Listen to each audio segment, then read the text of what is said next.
Alrighty. Whoop, bumped my mic.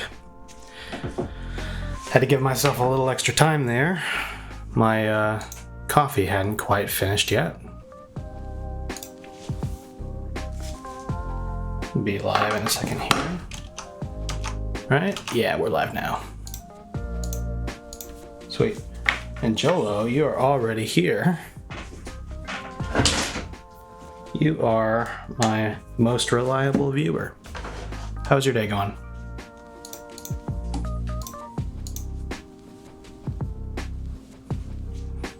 Did I open up Twitch chat? Oh, I didn't yet.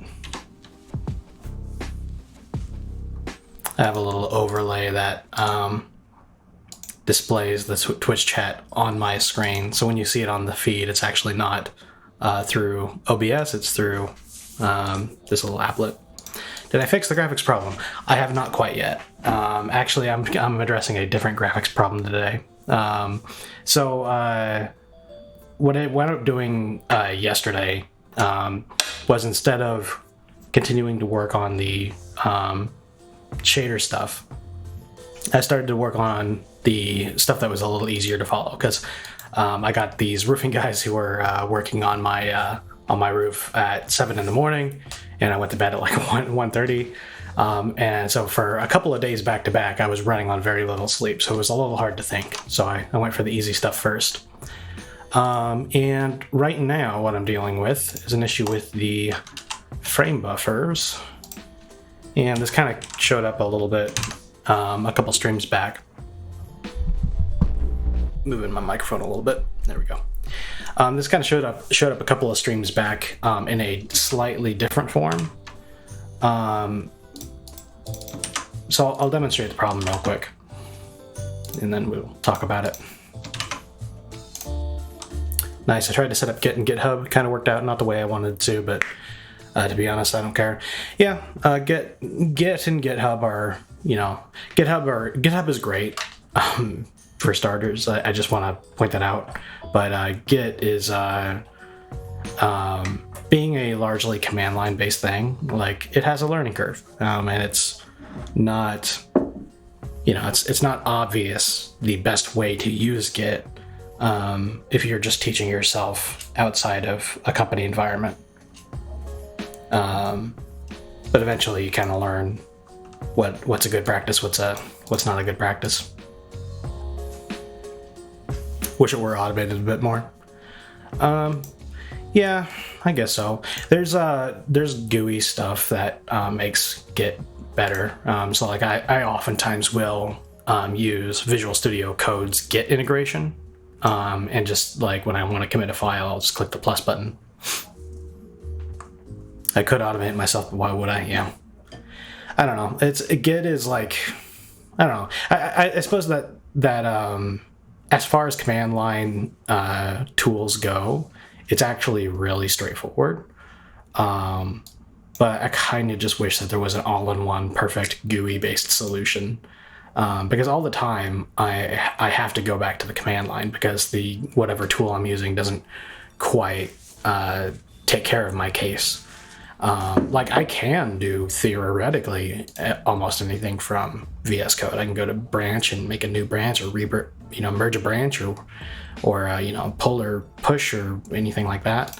But it's like, it does a whole bunch of it strings together a whole bunch of steps a lot of times, and sometimes I just have to do it directly.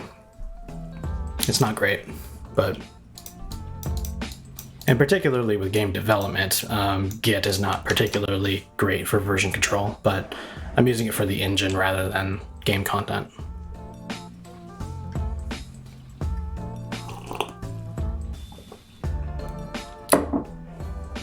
Let me check the music real quick.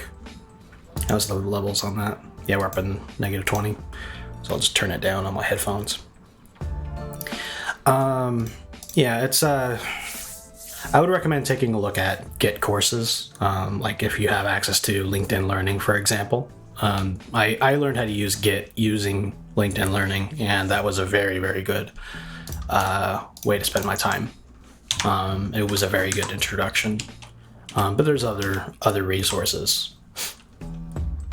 But anyway, where was I? I was commenting out the instances of glad load wgl, and I was going to demonstrate real quick a problem with the frame buffers.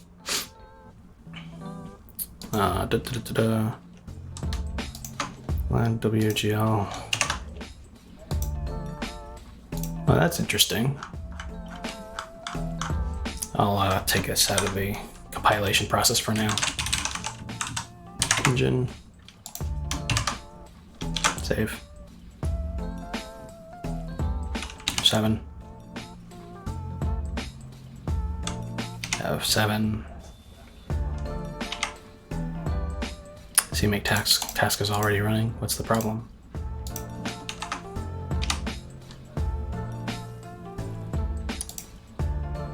There we go. All right. Sweet. And if I go to run,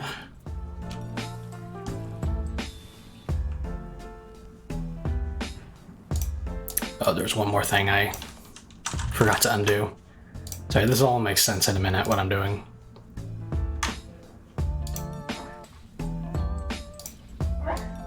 Or I'll explain at the very least. Here we go. F7, build all. This is one of those cases where I just started working this morning and I realized I probably could just go live and do it live. All right, here we go. Yeah, this is the test game state. And if I go to the editor, and F5 to run it, we got the game view. I click play, and the game view changes color. You see that the clear color is starting to engage, but we don't see anything in the view anymore. And I press escape to end the play in editor, and it goes back to the background color for IMGUI. So what's happening here? There's something weird going on with the resize command. This is something that I kind of glossed over before, but it became important when I was looking to clean up frame buffer stuff. So I'm referring back to this list of things that need to be reset when concerning play in editor and concerning closing and reopening game projects. The one that I kind of stopped partway through a couple of streams ago, or my last stream a couple days ago, was specifically the stuff regarding shaders, because it required a lot of parsing through my shader code, and I was running on very little sleep at the time, and so I just kind of put it off. And I'll come back to it, I will, but I started to go through these in order of priority. So the one I'm working on right now is the frame buffer stack. So the idea that when you are rendering your scene, you can tell it to render to a texture, and then the texture could be run through a higher level render call. So you can render, for example, render a camera to a texture, and then render that texture to a surface in the scene. And what I've found was that while I was implementing these guards to make sure that all the frame buffers that are created are deleted, and all the frame buffers that are pushed are popped, in order to get that stuff working, I needed to redo my resize method. So frame buffers resize. Let's go to frame buffers. Resize frame buffer. Previously what I was doing was I was just deleting and creating the frame buffer, and that's fine. Some folks will even recommend that that's what you do. But in my case, I was running into a problem where deleting and creating the frame buffer using my API was causing a bounds check to fail. I wanted to ensure that frame buffers created during play in editor were the only ones destroyed during play in editor. So if I go to resize a frame buffer from the editor, one of the editor's frame buffers, then I trigger that guard, and that's not a good way to work. So I've decided to go through and just do a resize of the frame buffers directly rather than recreating it, just going in and finding the texture attachments and resizing them. And for some reason that results in this. As soon as you go to resize and when you go to run the window, it resizes immediately. All of a sudden the textures are gone, and I don't know why. And that error right there is something unrelated that we'll fix later. But yeah, I decided that I was going to run RenderDoc because RenderDoc is a great tool for identifying exactly what's happening on the OpenGL side. And I found that it wasn't working. So I go to run it. It doesn't give me the overlay saying that it's running. And if I go to look here, it says API OpenGL unsupported. It took me a little bit to figure out what was going on, and the thing that finally got me to see what the problem was is when I went to undock window, it says context not created by create context attribs capturing disabled. And I realized that I haven't actually been creating OpenGL context the correct way. So that's what I'm going to do today. And that's going to take a little bit of work. I have a question. Last time you said when you compile CPP files into an executable, you no longer need the other CPP files. Does that mean that once compiled, you can just delete all of the CPP files? You only need the CPP files to produce the object files, because the object files are what gets stitched into the final executable. So I mean, like, obviously, you know, keep your source files if you're building, but if you're making a C++ library, so a DLL or a .lib, and on macOS and Linux, I think it's .dylib or .so, or .a, I think is the extension for static libraries.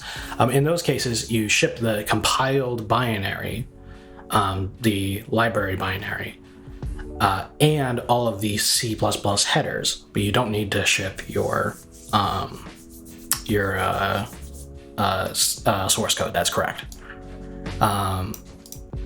So a lot of times the structures for those things are considered public and private to make that delineation a little bit more explicit. So for example, if we go to the Unreal source code, and I can't just simply go through and show the source code directly, technically speaking, because you have to, technically speaking, sign the EULA to get access to the OpenGL or to the Unreal Engine source. But for example, if I go to the engine code in Unreal Engine, you see that they delineate between private and public.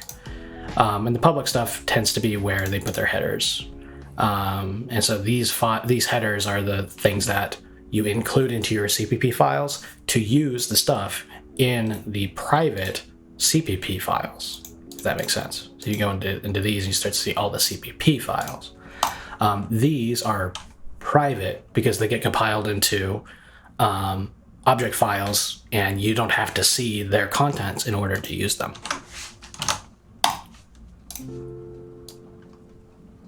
But anyway, so yeah, what's the deal now? So basically there's a couple of different ways to create an OpenGL context, and I've just kind of not had to deal with this so far.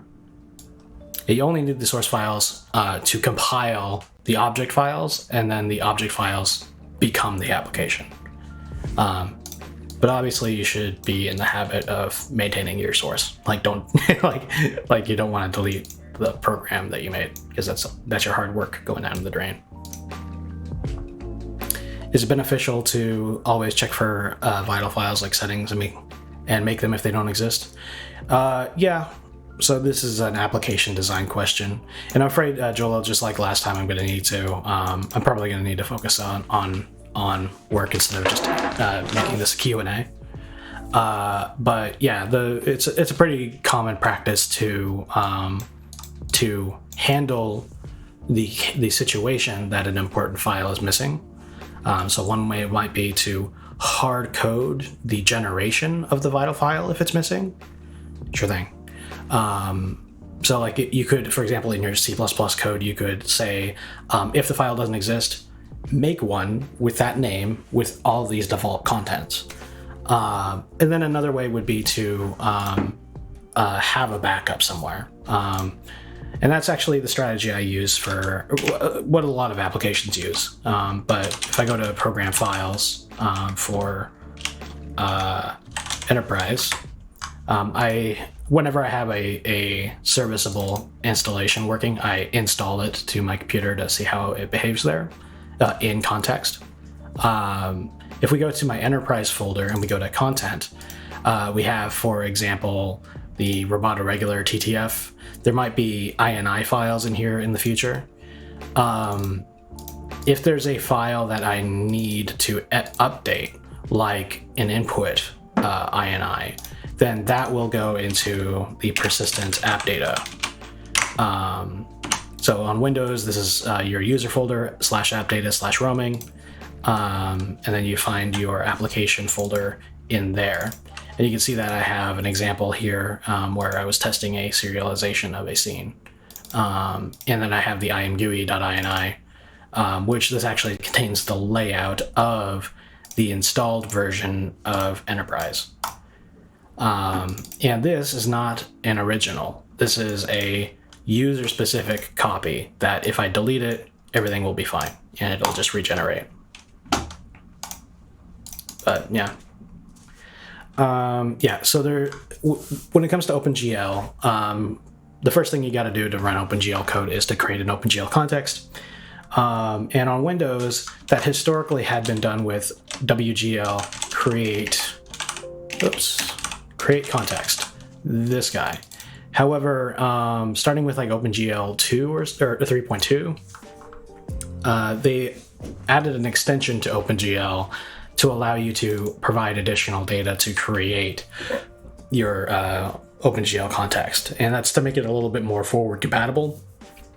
Because if you create using wglCreateContext, the original way of creating an OpenGL context on Windows, then it has to be fully backwards compatible. So this method can create a context that's running OpenGL 2 or 1, theoretically. But in the case of modern OpenGL, I guess it's better to use this extension, wglCreateContextAttribsARB. And so when I try to run in RenderDoc, I tell it to open up enterprise.exe. I give it the command line arguments and everything and go to load it and launch.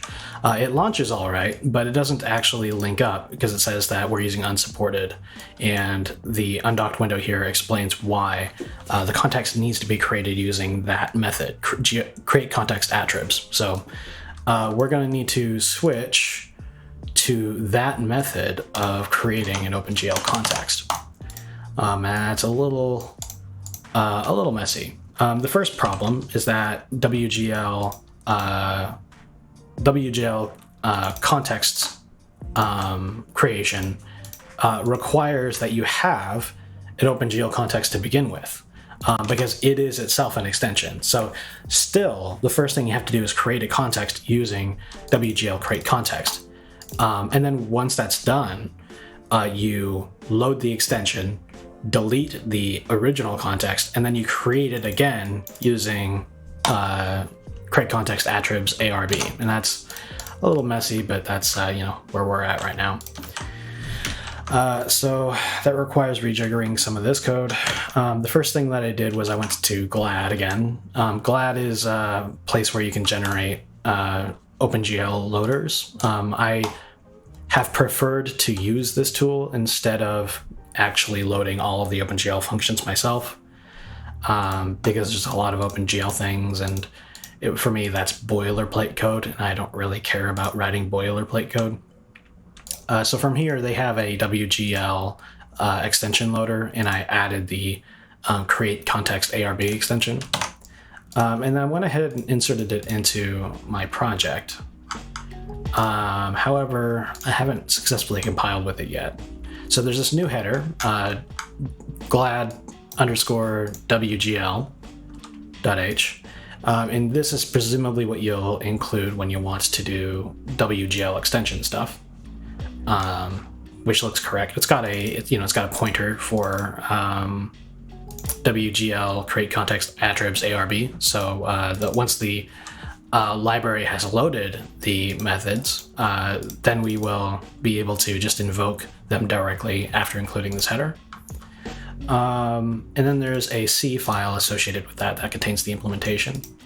And Visual Studio Code seems to be complaining about this. So let's go to CMake lists for the engine. I'm re-adding that source file, making sure that the new stuff has been added to my CMake project.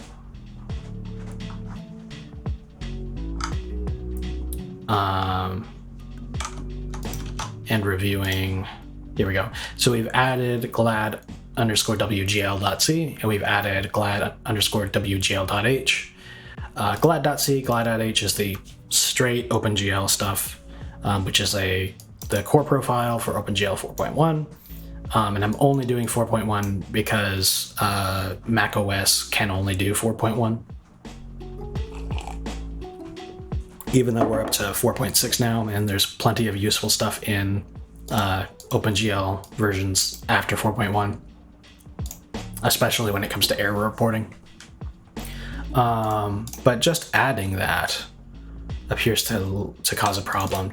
If wgl get extension string extension equals null, and apparently this is undefined, and I'm not sure why. Let me see where it pops up in my source code.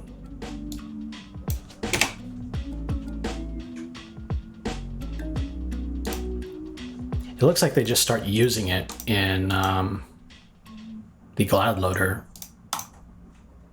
and it's not declared anywhere, which makes me wonder what's wrong with it. Let me find the download that I had. Here we go. Source glad.c. Oh, this is the wrong location. Hang on. Goes out of this.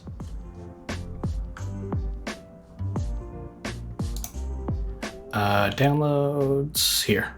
And then this is the most recent download that I had, and that is got the glad wgl extension in it. I'm gonna open this up with code. There we go.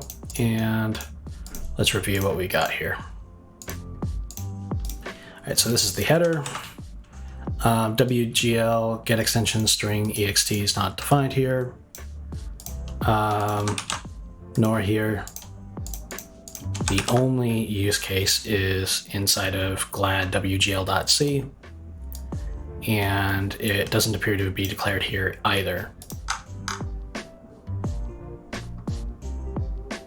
Okay, so there's something wrong with this loader, I think, because let me look for this symbol.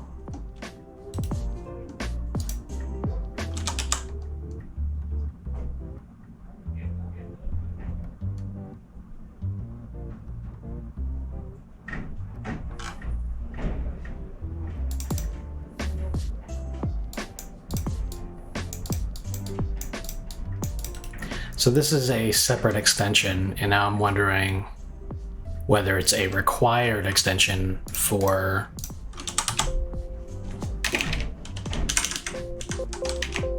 oh, this is the symbol for loading WGL extensions. I forgot about that. So what's up with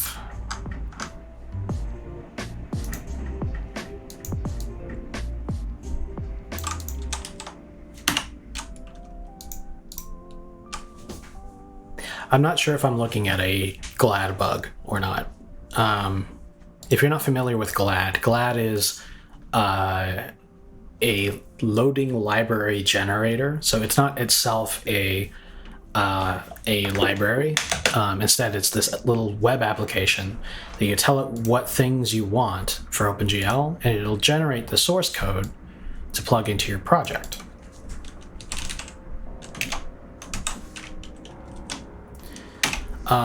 And what I did is I generated a WGL loader, and what it's doing is it's generating this code that is looking for the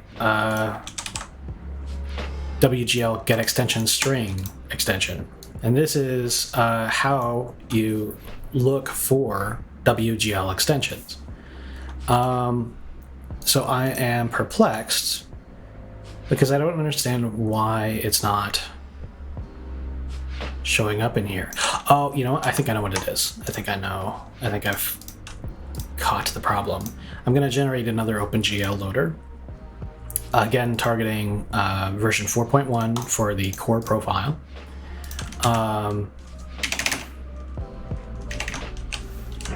Oh, never mind. I was thinking that the wglGet get extension string was intended to be loaded from the OpenGL side. That doesn't appear to be the case. So let's take a look at this extension.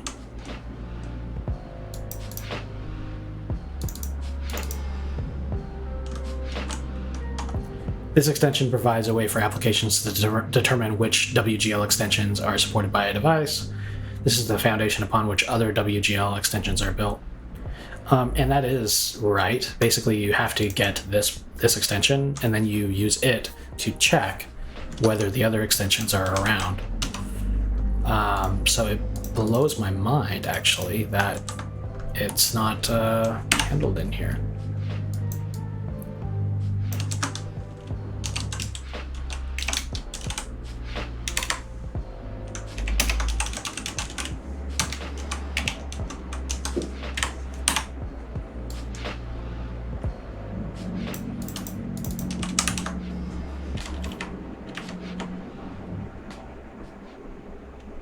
Okay, so when we invoke glad load wgl loader, it does petition the OpenGL library for this function, apparently.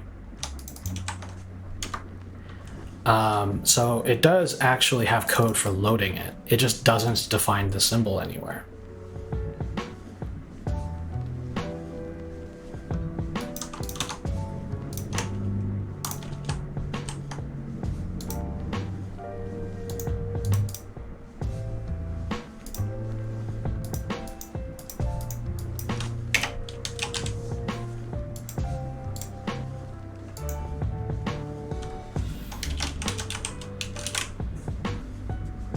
Oh, there it is. WGL extension string.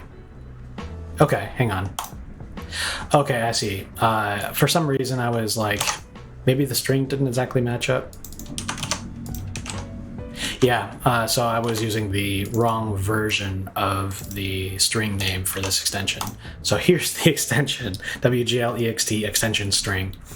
So actually I have to build WGL with that extension in it, as well as the things I actually care about. So I have to do create context, oops, but I also have to do the extensions. That's stupid. That's really dumb, I think.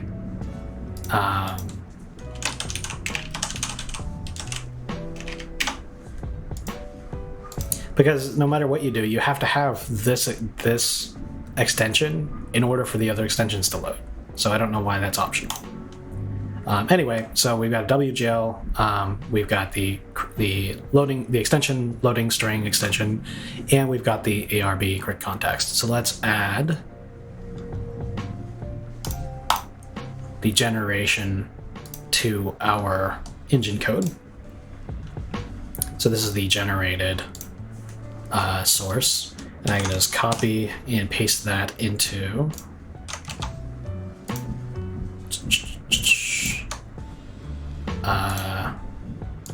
I guess I don't have that window open yet. We'll go to the enterprise folder, we'll go to the engine, we'll go to the vendor code, and we'll find glad, and we will paste it in here. And then I will replace the files myself, and let's take a look at what happened in the source code. Heading back to CMake lists, I think I've still got the... Yeah, so glad WGL is still in there. Let's try building now.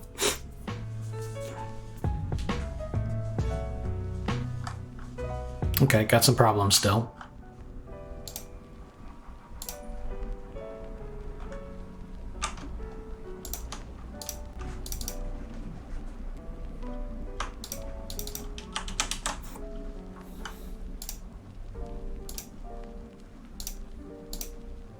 Okay. Identifier wgl get extension string ARB is null. Oh, that's... They need me to specify both the ARB and the ext version. ARB stuff is stuff that's not been made into a true OpenGL extension, from what I understand. And then once they've been like approved by the board or something, they become ext. Apparently, the loader depends on both, and it doesn't automatically add both, and that's annoying. Okay, so we'll head back to the GLAD generator, and we've got the ARB create context and the extension version of extension string. Now I need to add the ARB version as well. And then go through these hoops again, download GLAD, extract it, copy, go to the folder, which I closed already. Great. And then paste it into here. Yep. All right, and then head back to code and try that build process again.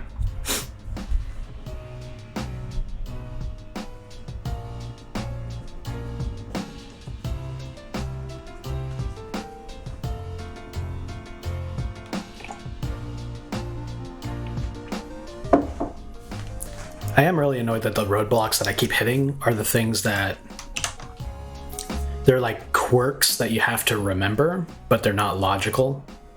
So it's like if this wasn't my first time using GLAD to generate a WGL loading library, then I wouldn't have had this problem because I would have remembered that there was a thing. Yeah, so now that compiles. All right, cool. So now we've got the GLAD extension for loading the WGL stuff.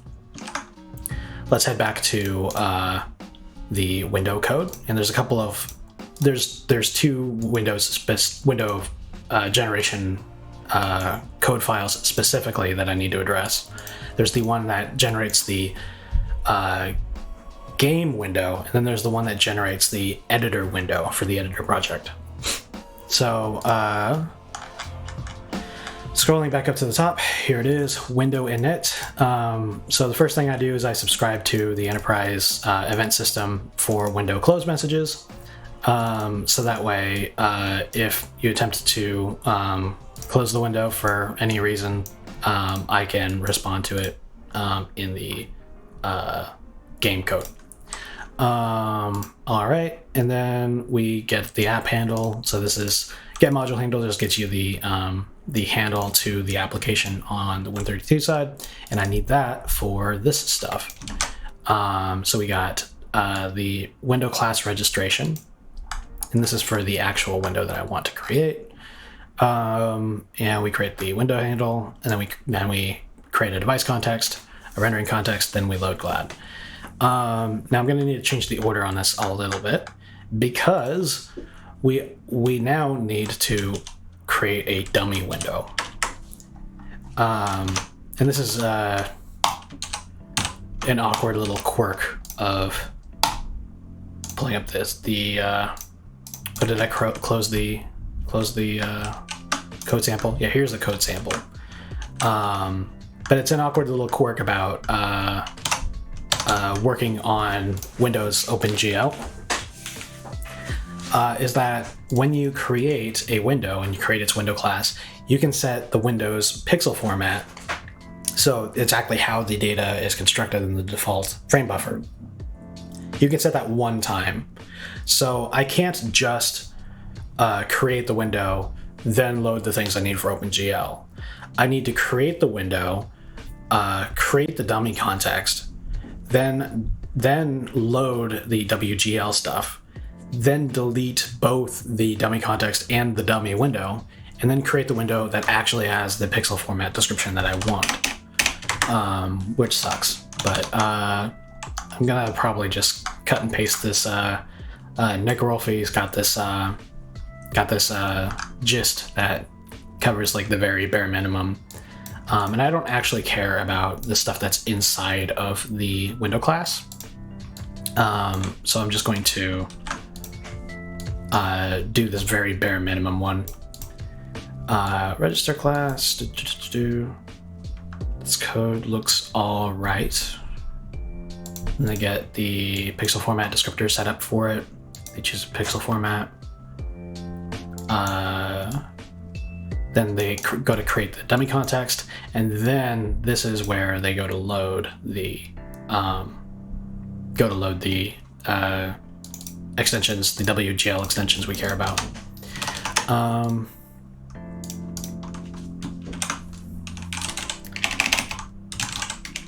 Though now that I'm saying that, I kind of wonder if there's something I'm overlooking here. WGL create context. Yeah, this is one of those things I was kind of hoping that GLAD would take care of for us, because basically the way that you normally use it is that you invoke this. You just invoke GLAD load GL or GLAD load WGL, and it's supposed to load your function pointers. But basically all that it's doing in this case is that I will, instead of doing the loading myself like is done here, I just replace these two lines with GLAD load WGL, but I still have to do the whole rest of it. So I'm actually just going to straight up copy and paste this. And then I'm going to make modifications to make it fit my situation. All right. Oops, here we go. So first things first, he's defined a window class, .style. I don't think I have the ability to do this. So I think this is a C++ 20 thing, now that I'm thinking about it. Basically, he is in the initial constructor, is specifying each member by name. I think that's a C++ 20 thing.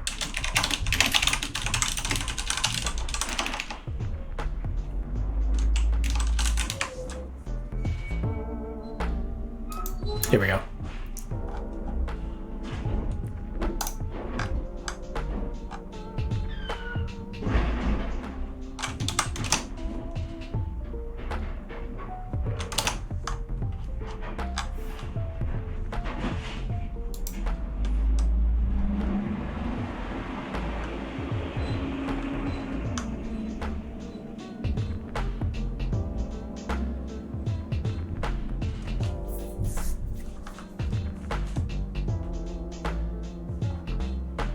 This is not what I was looking for.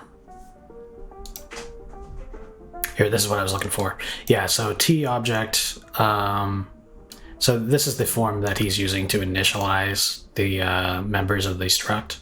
But it's only available since C++ 20. So this is actually a pretty modern code example, it looks like. But I'm only using C++ 17. So the first thing that's got to change is that I need to do this in C++ 17 style.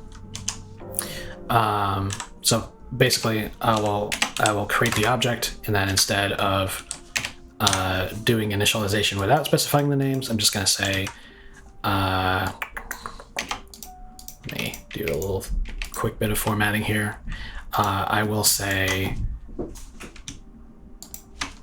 window class dot, and then assign directly. And that should be enough.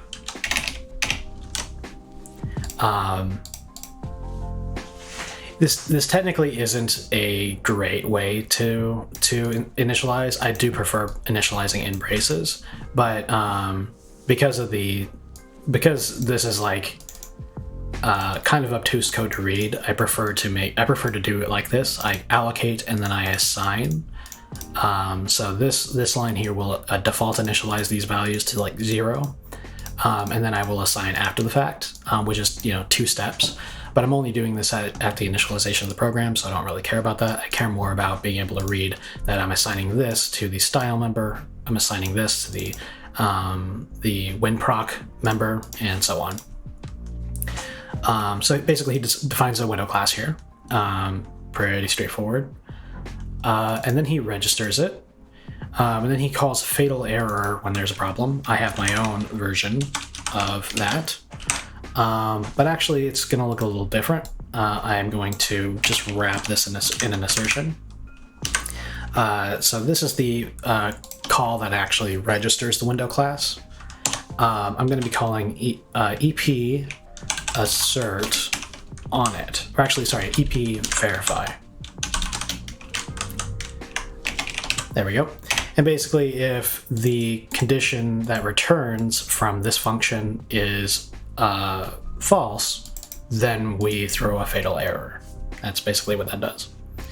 And I'm using verify instead of assert because that way, when assertions are turned off in the release build, this code will still execute.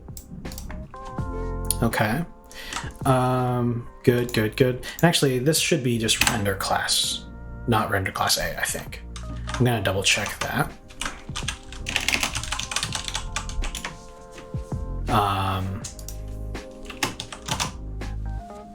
A register class. I'm being tired.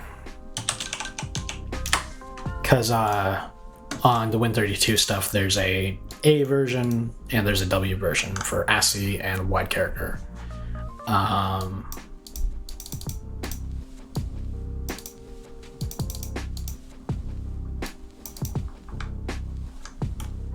And I believe that there's the register class function has been superseded by register class EX. Oh, okay, hang on.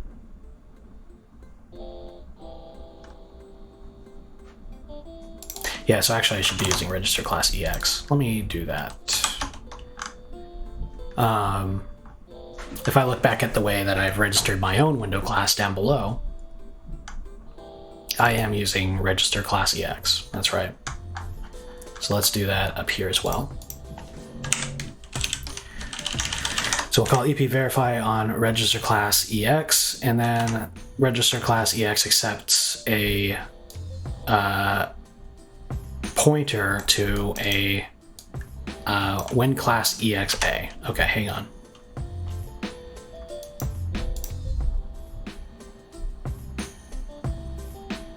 Okay, and that's the first problem.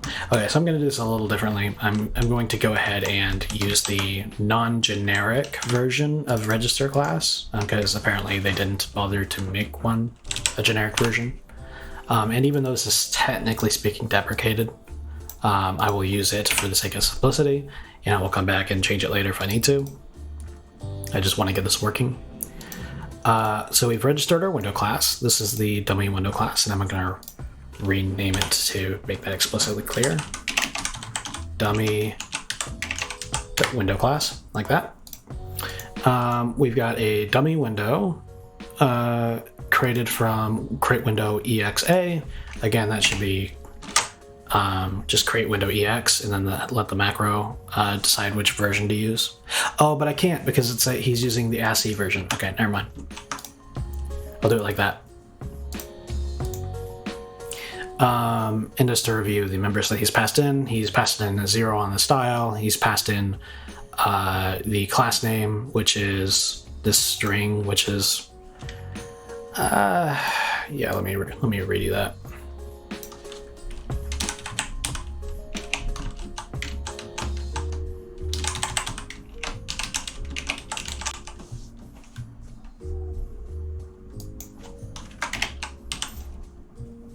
There we go.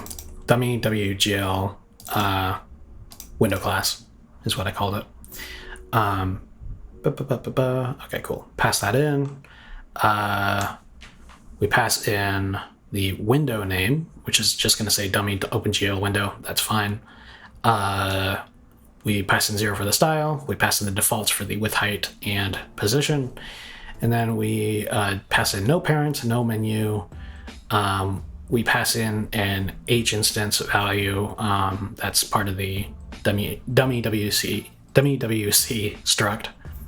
And then we have nothing on the parameter. Okay, that all checks out. And then down here, we confirm that the dummy window was created. If the window is not created, then I will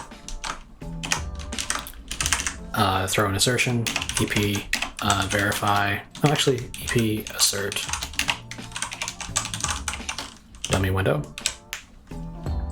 Cool. Cool, and now this is the dummy window created. Let me put a little comment above to make this a little easier.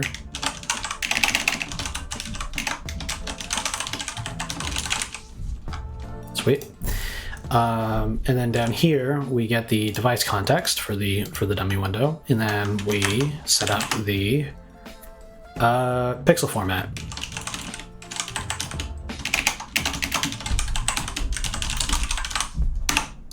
Okay, and this really doesn't matter. However, just like with the window class struct above, I can't initialize like this. I have to initialize using C++ 17 style. So I will simply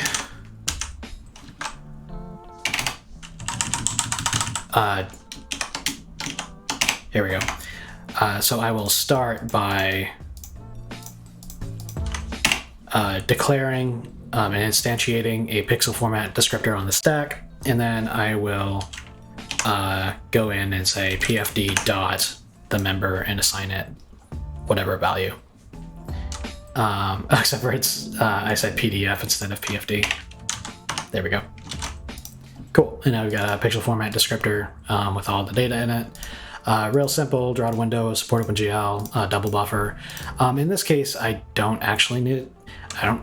I guess it really doesn't matter, but just to make things explicitly clear, I'm going to use the same flags that I use for my own window for the editor. Actually, this is for the engine that we're working on, so I guess I should leave it. But at the editor, I've decided to not go double buffered because the Windows Desktop Manager is already double buffered. 32 bits on the color, 8 bits on the alpha.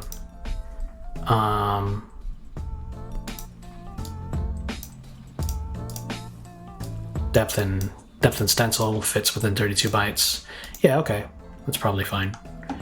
Out of curiosity, what did I do for my pixel format descriptor?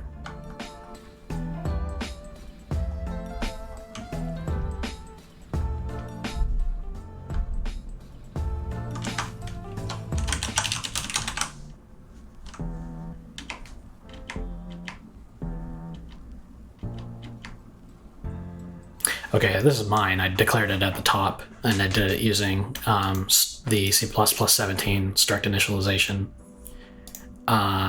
style. So on this one, I did do single buffer. That's interesting.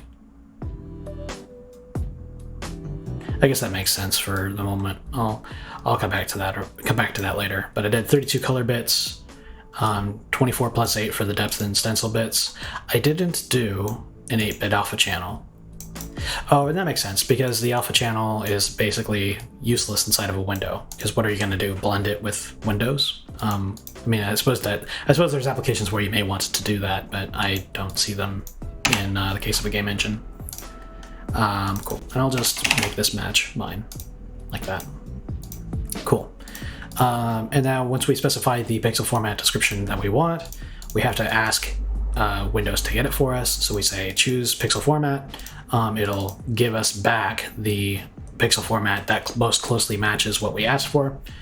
And then we have some assertions here. So first we need to assert that pixel format came back. So we'll say ep assert on pixel format. And then on the set pixel format, where we actually set it to the device context in the window, we need to assert that as well. Actually, that's ep verify on that one. Cool. Looking good so far. We got the dummy window, we got the dummy pixel format. Now we have to create the dummy context, which is going to be done here. HGL render context, so the handle for the GL render context. We call wglCreateContext on it. That's the base OpenGL way of creating a context. And then we simply assert on the handle.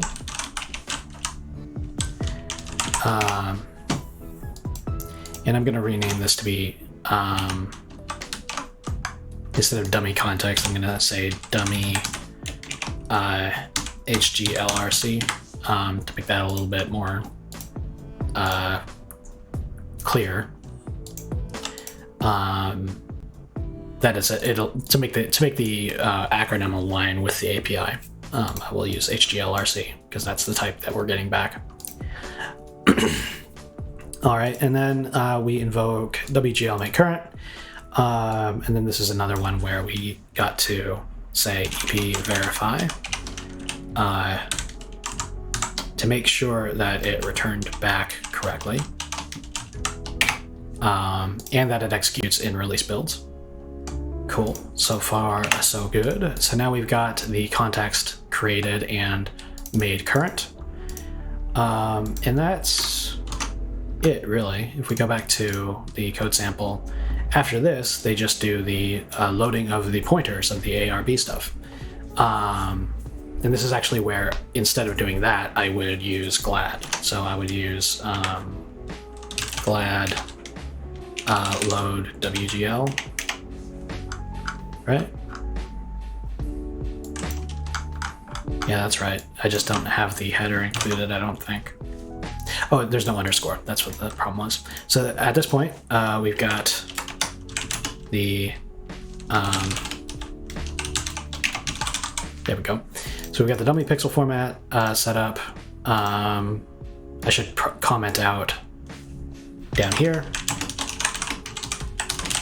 create dummy context. Cool. So we've got everything in place. And now we call glad load wgl. And actually we can also do the glad load gl call itself. Originally, this was one of the last things I did because I needed to have the OpenGL context created before I called glad load gl. But now I can do that before I create my window because I can do it as soon as I've got the dummy context made. And at that point, it's just a matter of destroying the dummy context and window. So I'll paste this stuff in. Dummy context is now dummy wglRC. Release DC, dummy window, dummy DC, dummy window. Perfect. And now we are destroy dummy window. Cool. So now we've got all of that stuff done here. Quite a bit of boilerplate. We have the ability to create a new window in a new context using the extension instead of using the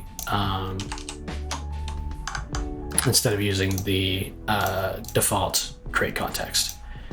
And that was in a window that I closed. So that would be wgl create context attribs here. Okay. Perfect. So I just need to look up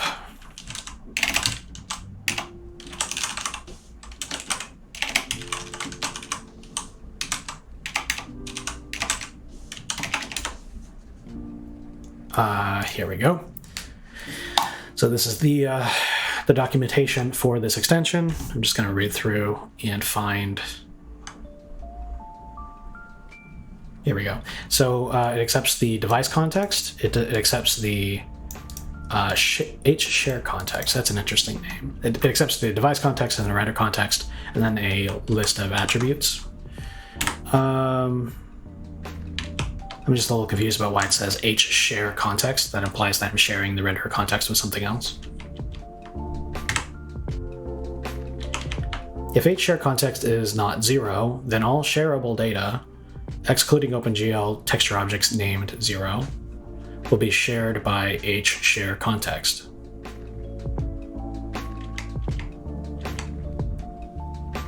That kind of sounds like it.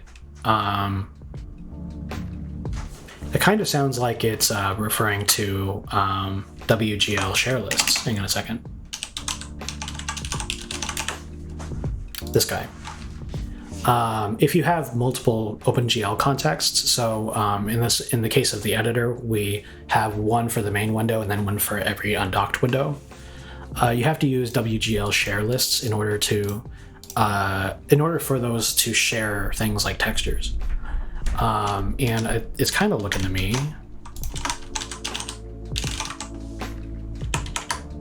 Yeah, hang on. Can different OpenGL context versions share data? Proposed.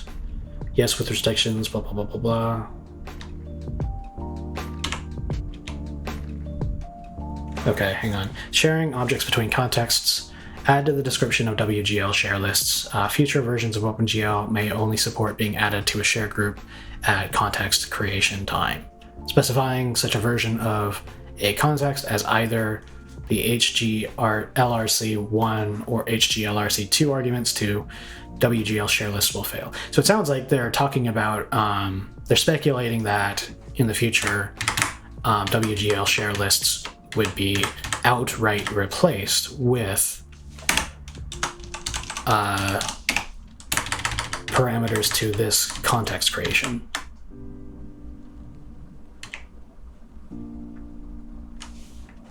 Okay, to create an OpenGL context, call blah, blah, blah, blah. If wglCreateContextAttribsARB succeeds, it initializes the context to the initial state defined by the OpenGL specification and returns a handle to it. The handle can be used via wgl make current or wgl make context current ARB with any HDC sharing the same pixel format. Created on the same device, subject to blah, blah, blah. Okay.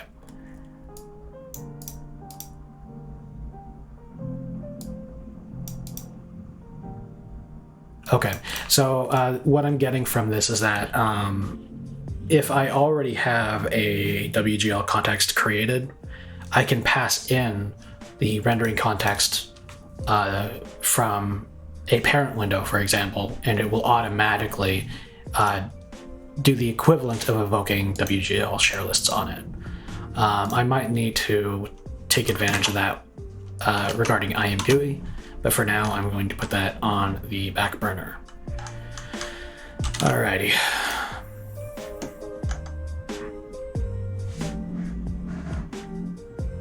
Okay, and then we have to set the pixel format attributes a slightly different way than I have been. Because up until now, I've been specifying a pixel format descriptor struct. Let me comment all that out.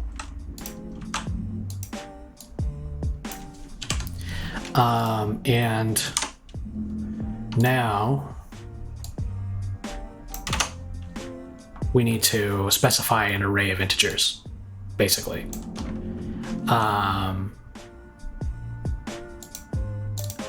Okay, and it looks a little cleaner to me, actually. I like this quite a lot. Basically, you specify the ID of the thing you want to set, and then you follow that with the value, which is pretty nice. It allows you to do, I'll set this up here. It allows you to do name value initialization in one step without having to be on C++20. Except for the problem is that this won't play nice with this won't play very well with Clang format, because Clang format's gonna want to do everything on one line. So let me, I'll turn off Clang format for this block.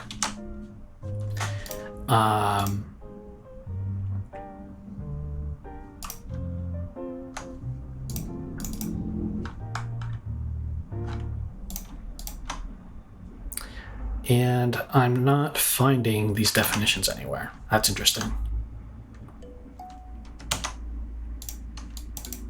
And I wonder why not.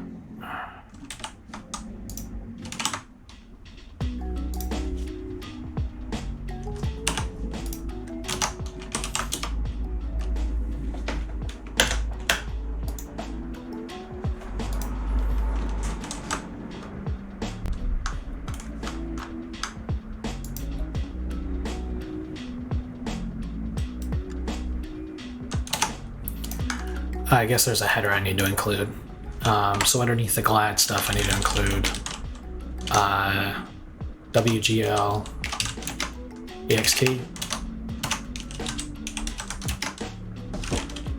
Huh. Let's head back to that code sample.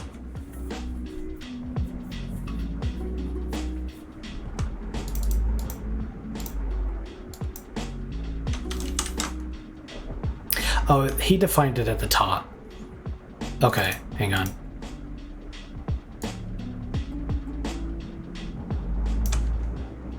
So let me go to that. Here we go, tokens.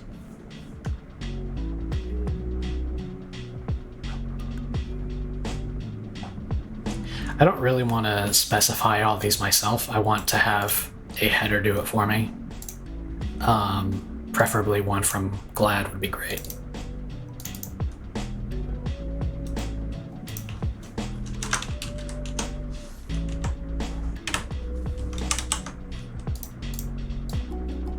But yeah, it's not in any of those headers.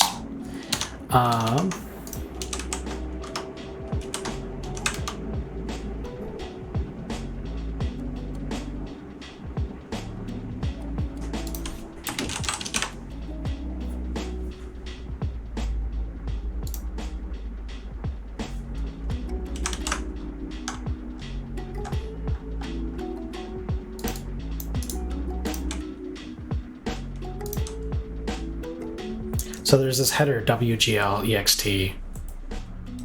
I just don't know where I'm supposed to find it. This header is generated from the Chronos OpenGL / OpenGL ESXML API registry. Okay, the current version of the registry generator scripts used to make the header can be found here. Okay, let's go there.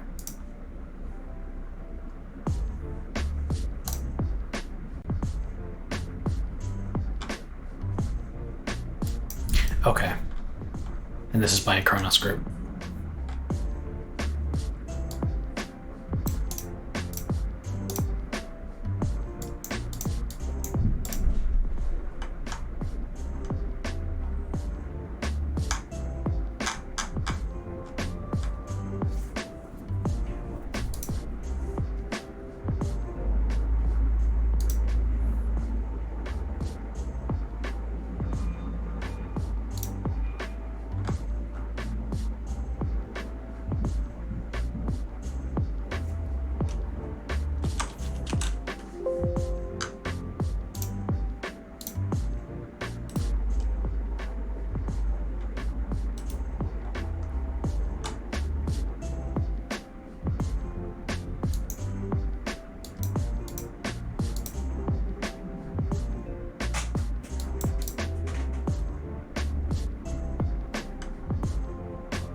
Okay, so here is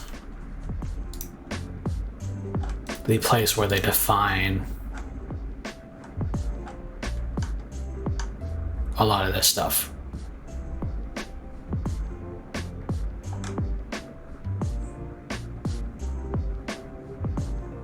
A lot of the WGL extension stuff is up here.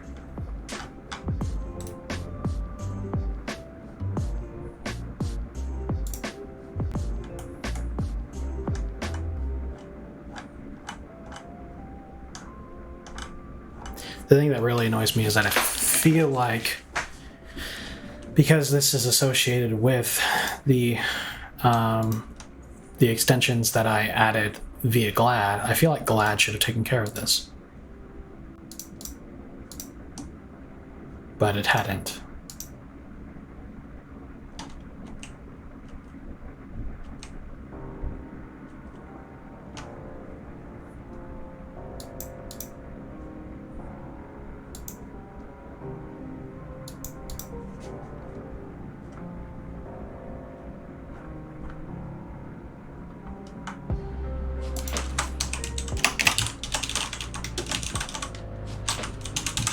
Yeah, so I can't simply just take this header and put it into my source code because it would be double.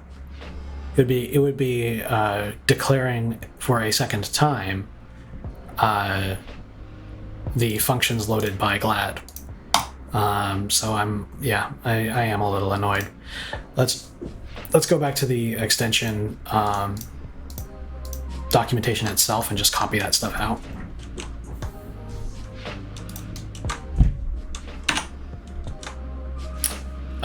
Not here, but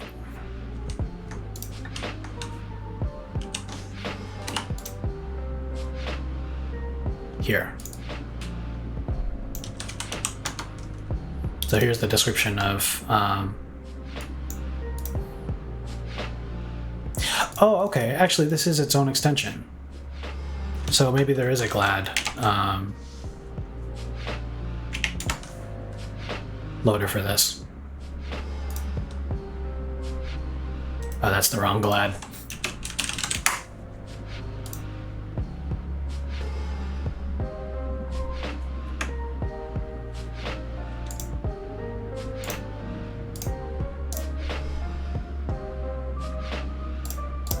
So to add,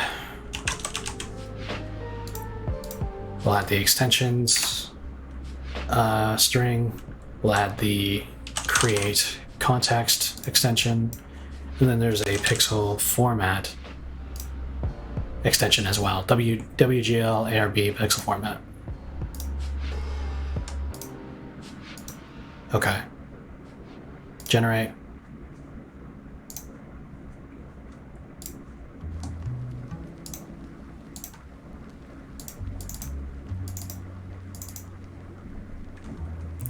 And just quickly glancing through the header, let's see whether those defines are in here. There they are.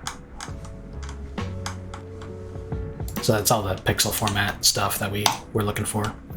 Okay, yeah, so I guess I needed to include just a whole bunch more stuff. Let's go ahead and bring this into the enterprise repository. We'll go to the engine folder, vendor, glad, paste, replace. All right, and let's look back at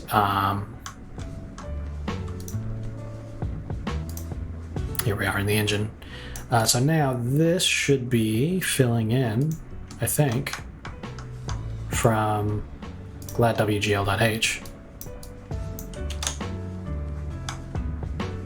Yeah, there we go. Okay, so now we've got the attribute macros defined. Woo. I'll set these over, make it a little cleaner looking. Perfect. And then now we've got pixel format attributes. I'll head back down to the code where we were working. All right, so this is where we were setting up the real window class.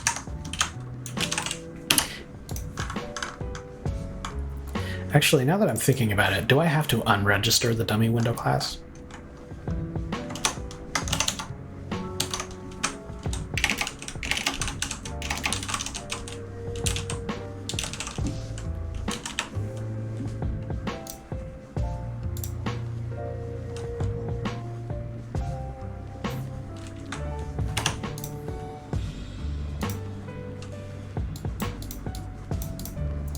Yeah, there we go. So there's a method for unregistering the dummy window class as well, and that's something that I'll probably want to do.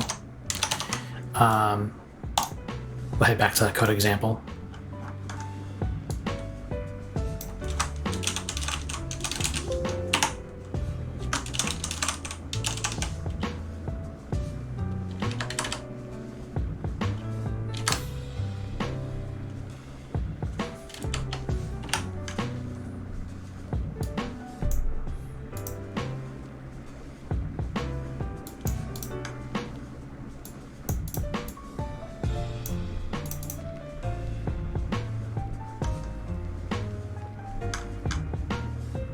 So this is their create window code, but where's their pixel format stuff? Okay, init OpenGL, here we go. So init OpenGL extensions was the call that set up all of the GLAD stuff that we just did. And then we set their, they immediately go into setting the correct pixel format description, which on my side, I think I realized I just skipped over. So on my side, I want 32 color bits, 24 and 8 for the depth and stencil. I want it to be RGB, not RGBA. No, I do want it to be RGBA. That's what I had in my original. Okay, and then acceleration. Some of these attributes differ from what I'm used to. So we, in this case, are not double buffering. Though we will get to doing that later on as we add the ability to toggle to and from full screen. WGL support OpenGL ARB. Yeah. And then draw to window ARB. What is draw to window ARB?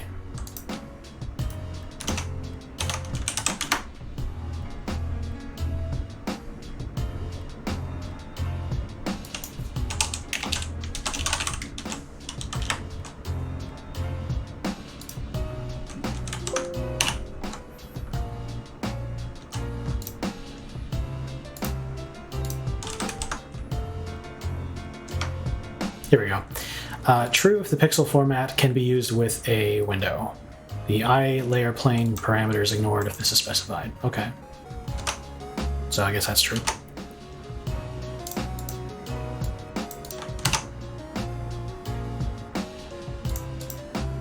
Yes, draw to the window, support OpenGL. Oh, I guess draw to window is specified in my original as well. I'm basically making I'm making a version of this here. Yeah, draw to window, OpenGL, RGBA. There's this one, full acceleration. What is that? Indicates whether the pixel format is supported by the driver. If this is set to WGL no acceleration, then only the software renderer supports this pixel format. If this is set to, okay, so this has to do with whether we're using software rendering. So yeah, full extension.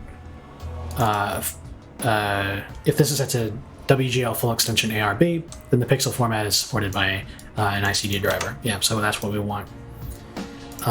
Cool, and then yeah, the rest of that checks out. All right, cool. So now we've got a new version of the description.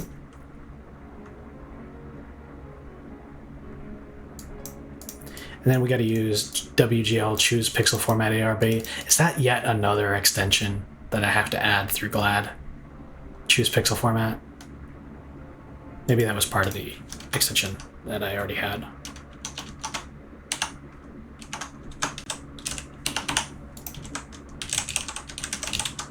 No, it's in there. Okay. WGL choose pixel format ARB. Passing in the new stuff.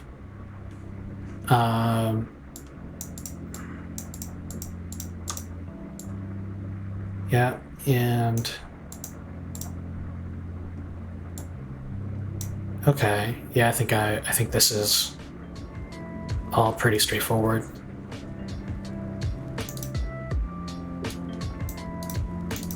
And apparently I have to do another set of attributes. Create context attributes. Here be. All right, so what I'm going to do is I'm going to copy all of this.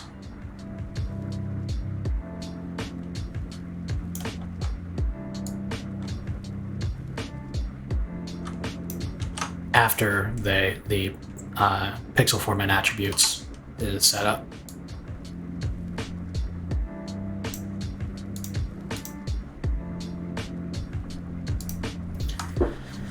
All right. And we'll set up a new section here. Create window the new way. and paste in all that code. And now we've got a pixel format, which is now an integer instead of a GL uint type. Uint, num formats. Okay, and now we need to pass in the real device context, which is...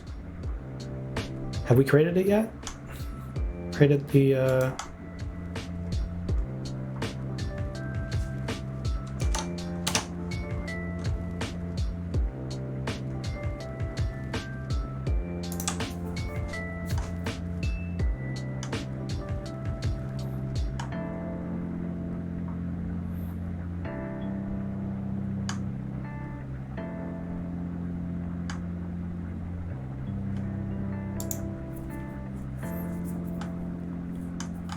Looking through it, I don't actually see the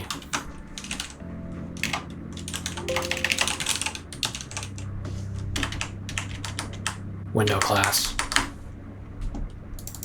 in this code example.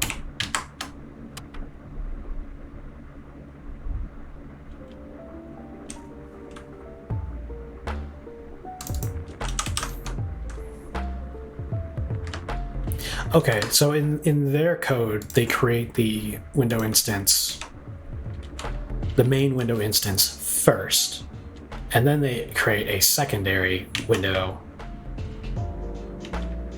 to be the dummy window. That's a little strange, but whatever. I'm gonna take a quick break. I'll be back in like, I don't know, 10 minutes or so, and we'll see if we can wrap this up real quick. I'm thinking probably this will be another 40 minutes of work to get this working. And then once that's done, we'll finally be able to use RenderDoc, which is going to be critical for a lot of things going forward. But hopefully the RenderDoc will help me identify what's going wrong with my frame buffer code. So, all right, see you in a minute.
Alrighty.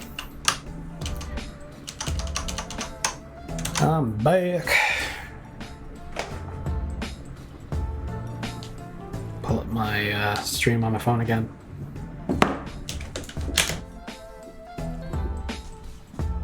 Anything fun happened while I was out, Jello?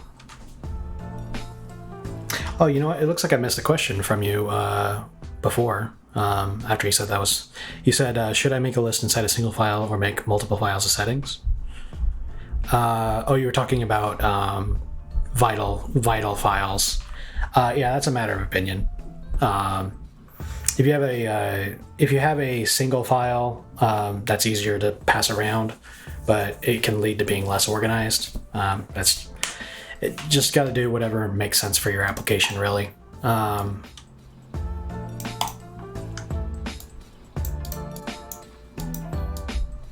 On my end, I like to do one file per thing because that's easier to check into source control, but that doesn't apply for every application.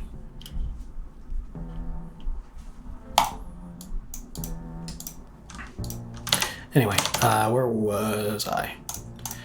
Right. So we've got all the stuff going on for the dummy window. We've loaded up the glad functions and the wgl functions. I think I've got a nosebleed a little bit. It's really dry where I'm at. And I get nosebleeds pretty often. Okay, so where's the device context? Created. Okay, here we go.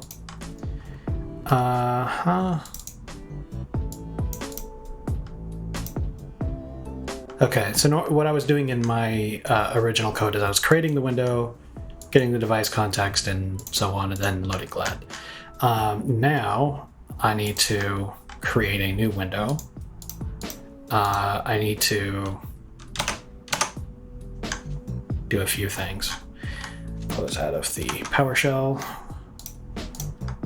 And then creating the window the new way. I need to copy in the sample code. Here it is. Because in this example, they got the module handle immediately, and then created a window instance immediately, which is interesting. They create the window,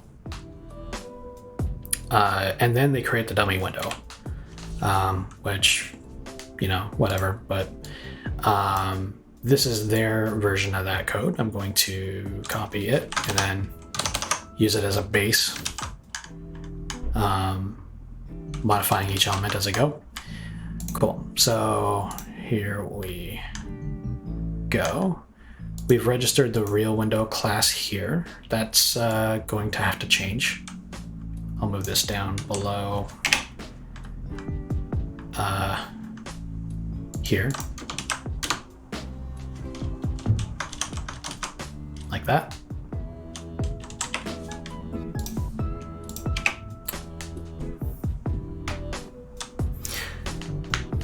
Yeah, I'm just messing around with the Discord API, actually optimizing the error message a bit more before messing around with the Discord API.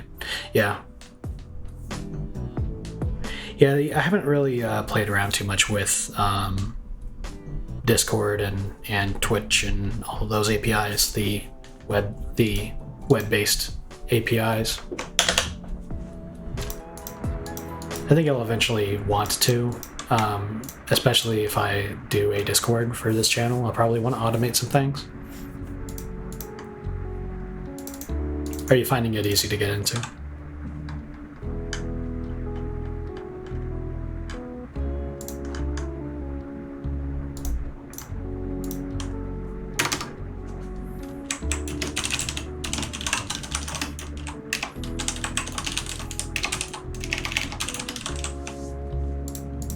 Here we go. So what they do is they create a window class structure. They set these values. They set the when proc, which I have somewhere here.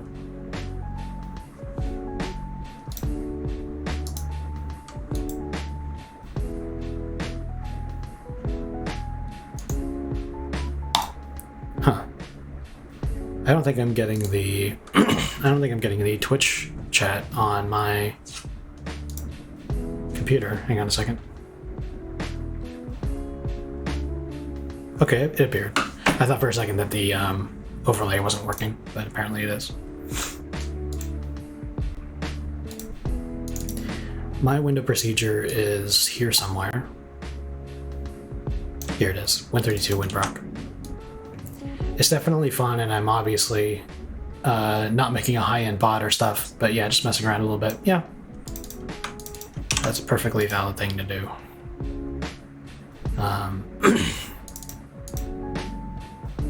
There we go. Win32 WinProc, H instance, so I need the window handle, and we're using the default cursor, and we're setting the name. And the name for this, going by the way I did it before, is EP Wind Class, is what I call it. There we go. Let me, as I go, I'm going to merge out the stuff.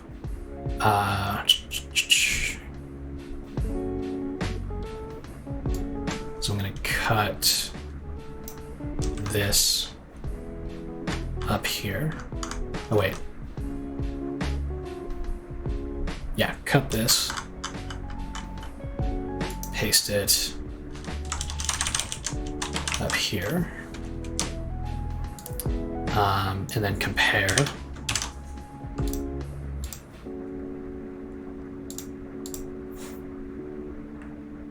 He's continuing to use Wind Class A instead of the extension. And that strikes me as bad.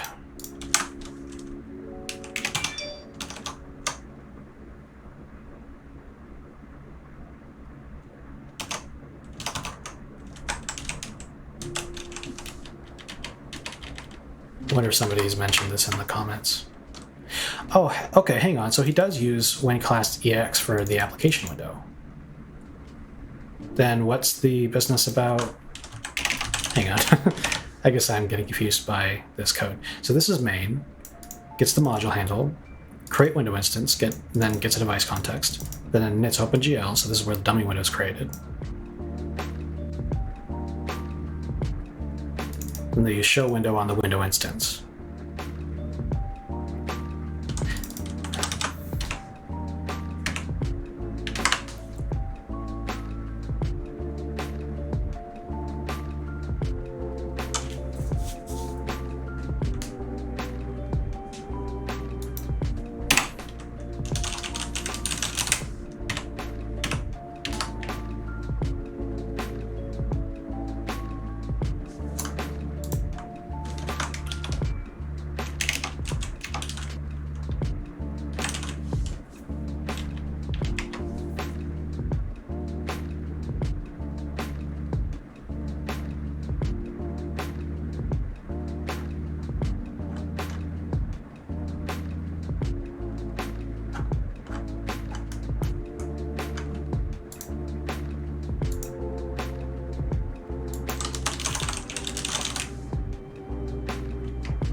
Oh my god. I was looking at somebody's code in the comments. Oh my gosh. I thought when I searched for main I was at the top. So it's actually win main. Okay, here we go. So in the demo code we use create window, get DC, and init OpenGL. And then we go into the loop.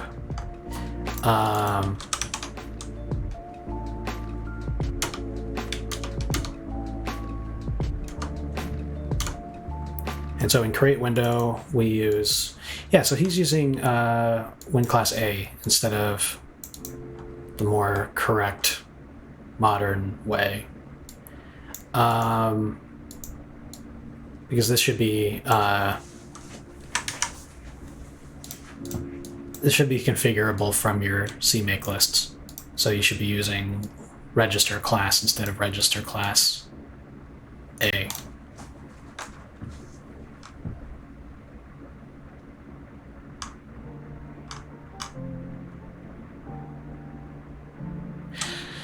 I'll start by following this example and using the ASCII version of the register and the create, but I'm going to need to come back in and change the API after the fact. Okay. So anyway, you specified HR redraw, VR redraw, and ONDC. In my case, I'm not using ONDC. ONDC is a attribute that makes it so that the device context is unique for this application, so that it's always got its own reserved device context, and that's not the way I actually handle it, because that's not the way Windows applications generally work. And then specify the window procedure. We specify the, I need this is not the window handle, this is the app handle, is what we need. That squiggle goes away. Load cursor, yeah, and then I'm actually going to use the term null instead of 0.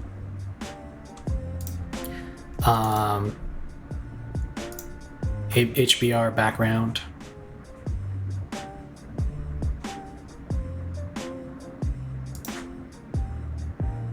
Okay.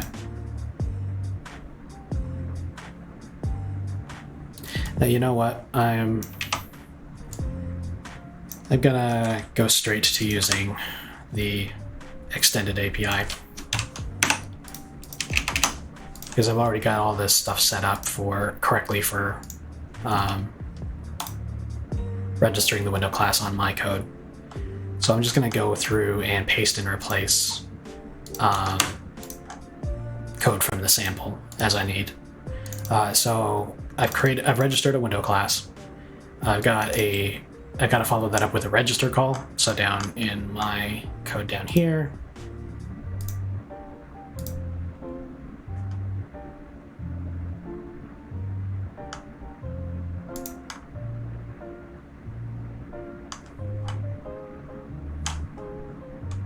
there's the create window call, adjust window rect.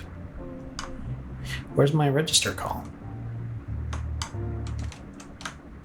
Did I do that already? Oh, it's here. I got register window class extended right there. So I can get rid of this part. Okay. And then what they are doing is they're setting up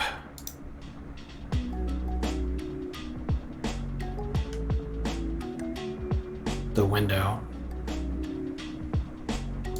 Actually, all of this looks pretty much identical to me, to what I was doing.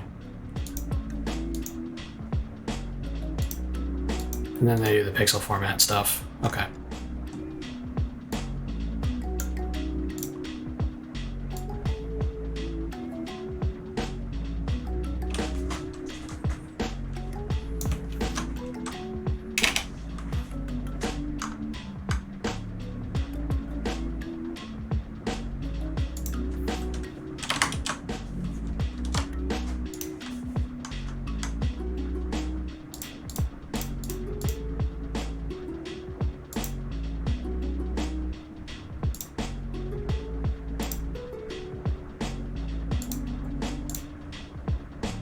Okay, and in the code sample that I'm going from, they already have created and they maintain their own DC, their own device context.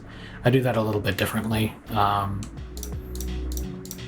because I don't like to reserve a device context for this application, even though I do need one a lot. It's technically better form to grab one and then release it as soon as you're done with it. So that's done here.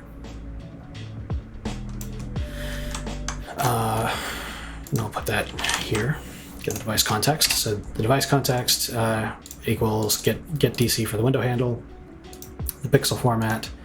Okay, and this is where things will differ. Choose pixel format is now done with wgl choose pixel format ARB. So yeah, so int pf is now equal to nothing. I'll comment this stuff out. So you got a pixel format and then an integer containing the number of formats. And then I got to specify the device context into the choose pixel format ARB. So this accepts the device context, the new style of pixel format attributes, an address to receive the pixel format and the number of formats. So this is apparently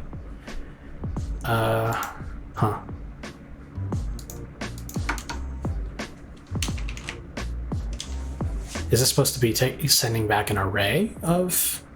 Let me review the API.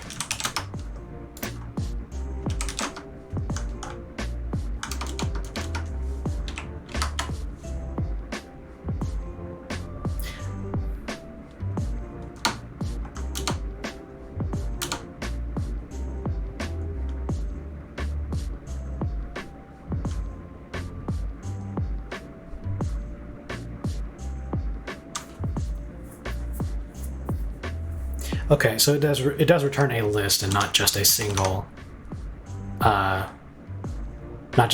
integer. So I don't know why.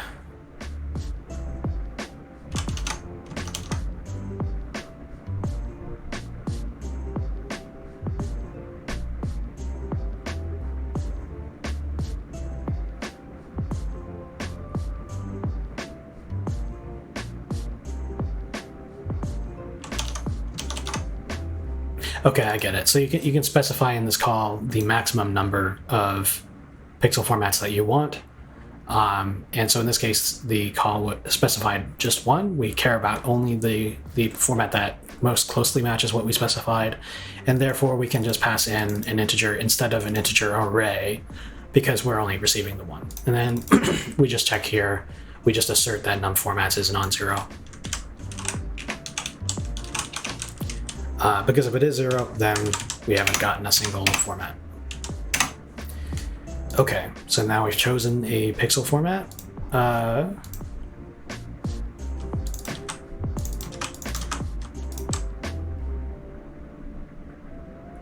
Okay, there's a pixel format descriptor. And then we use that to set the pixel format.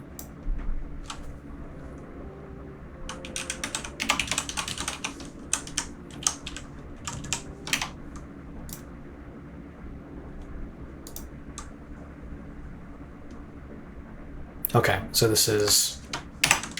we've now got the pixel format set. And then this business here, wglCreateContextAttribsARB. This is where we actually create the new context. So we pass in apparently a list of attributes specified in this new style.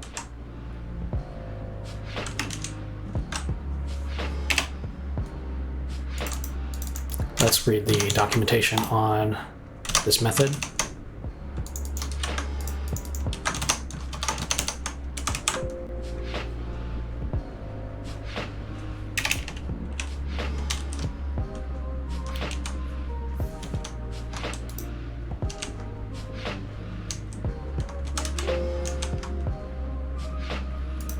Which apparently I don't have open. All right, here we go.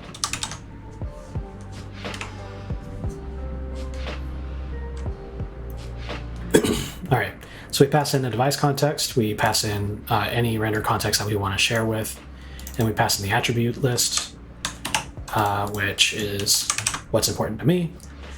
Attribute list specifies a list of attributes for the context. The list consists of a sequence of name-value pairs terminated by the value 0. If an attribute is not specified, then the default value is used instead. It may be null or empty, blah, blah, blah, blah.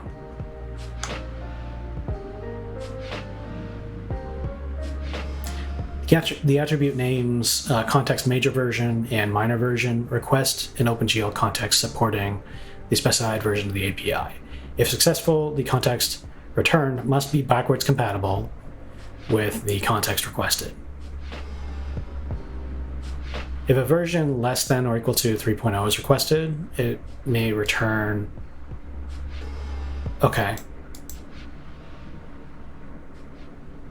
If version 3.2 or greater is requested, and I want to request 4.1, the context return may implement any of the following versions: the requested profile of the requested version, the requested profile of any later version so long as no features have been removed from that later version and profile.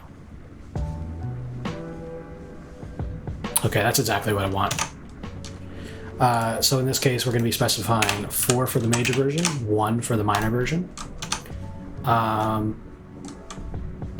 So that way we're targeting 4.1. And there's similar code set up on Mac OS already for saying, I want you to use 4.1. But the difference is that on Mac, they only support 4.1, and you have to specify the exact version that you want. You have the choice between, I think it's like 3.2, 4.1, and something earlier. There's like 3 versions specifically you can ask for. I mean, it's only going to ever be one of those 3 because they never supported any others. But here we'll get OpenGL 4.6 if that's available. But if there's some future version of OpenGL that's not compatible with 4.1 code, then it won't grab those versions. So this makes the code future-proof.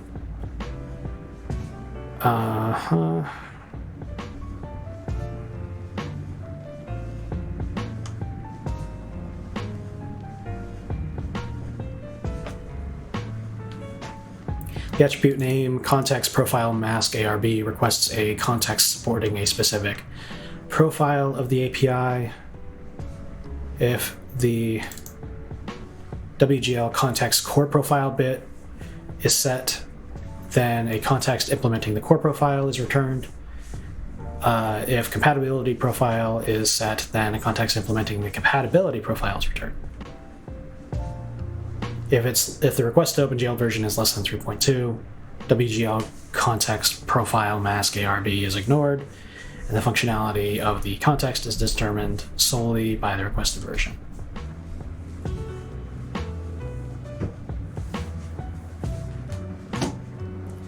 Creating the value of GL context profile mask will return the profile mask used to create the context. Okay, so I do actually want to set this one. Except for it's not loaded as part of GLAD right yet. So there's probably another extension I need to use.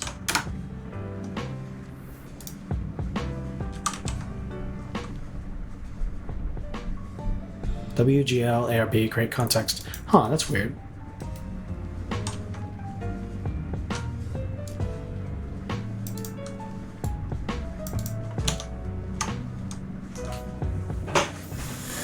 Yeah, that's pretty weird. We are using the extension that defines wgl profile mask.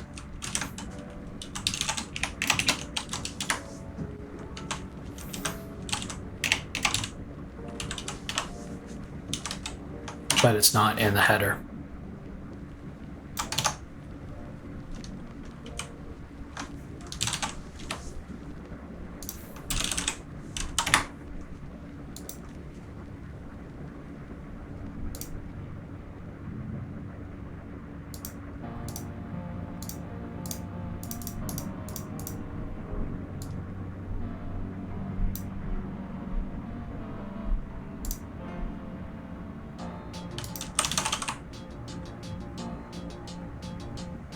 Okay, there's an extension here, create context underscore profile, and I'm presuming that means I need to run that in order to get what I need.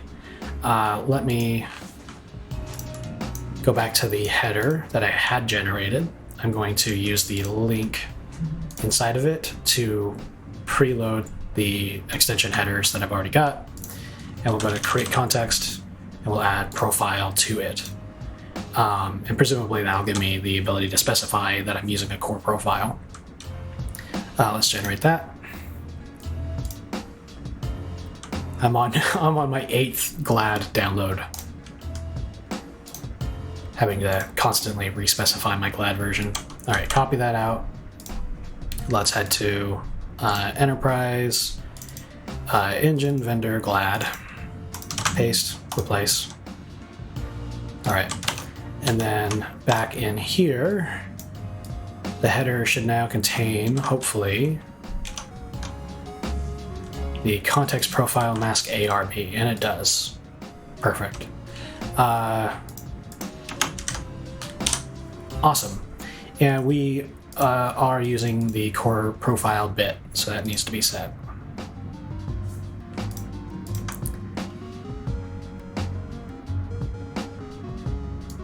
Yeah, I wonder why that's a bit field instead of just a value. Because why would I ask for both a core and a compatibility profile?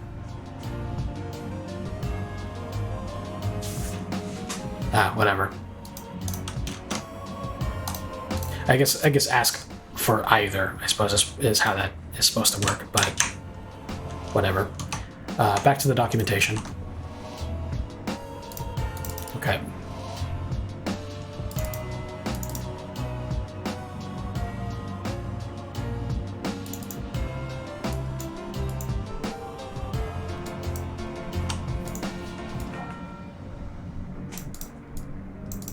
If the core profile is requested, then the context returned cannot implement functionality defined only by the compatibility profile. Okay, that makes sense.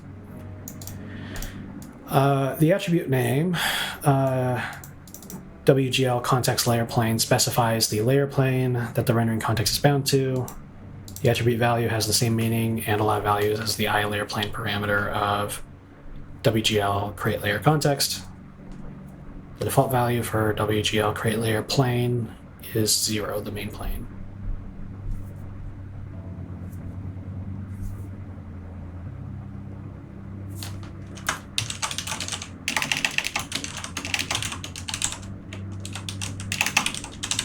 I don't actually know clearly what this is referring to. All right, so you can use hardware planes, overlay and underlay planes in your applications.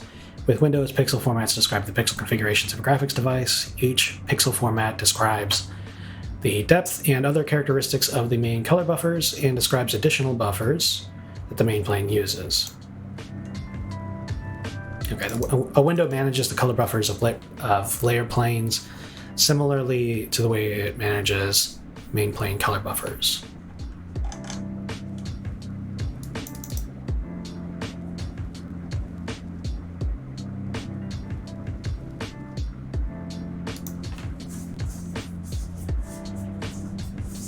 I guess I don't really understand yet.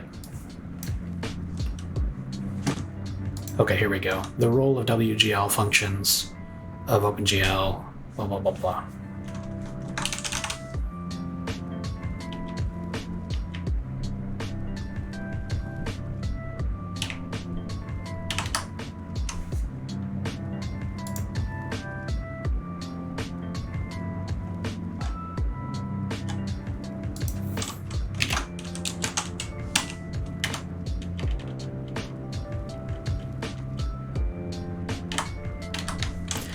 Probably only need to use the main plane, but I really want to know what this is about.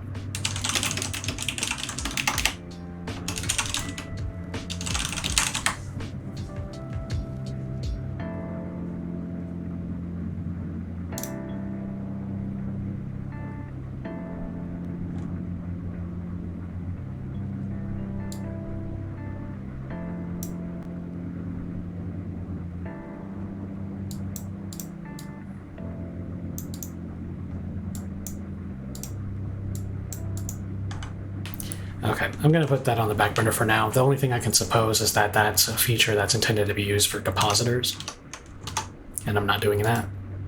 So I'll leave it to the default, which is the main plane. Almost done with this list, I think.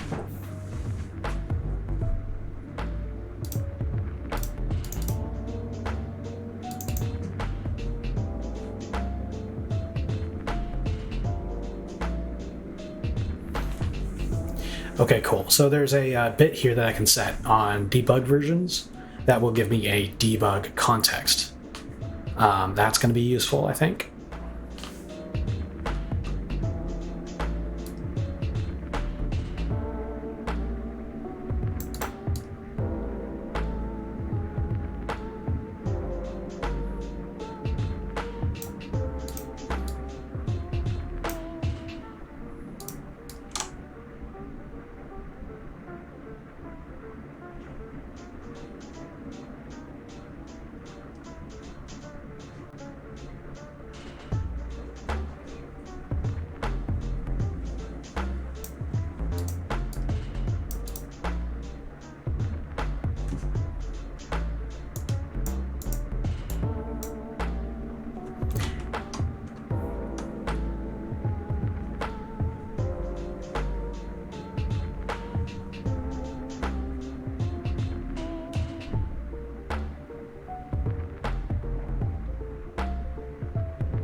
Okay, and then there's this bit about forward compatibility, which I may also want to specify.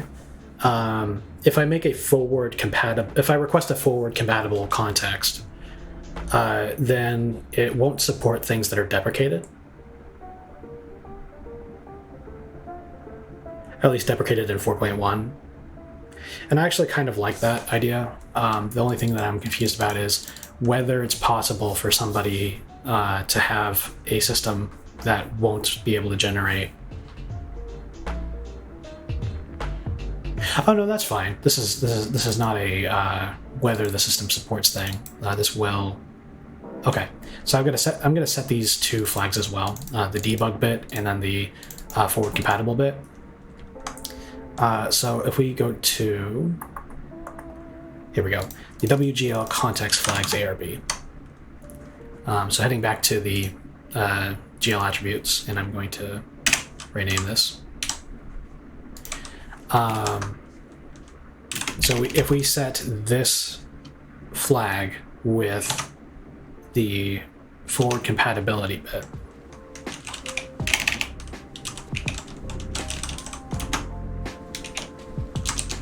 here, the forward compatibility bit, this will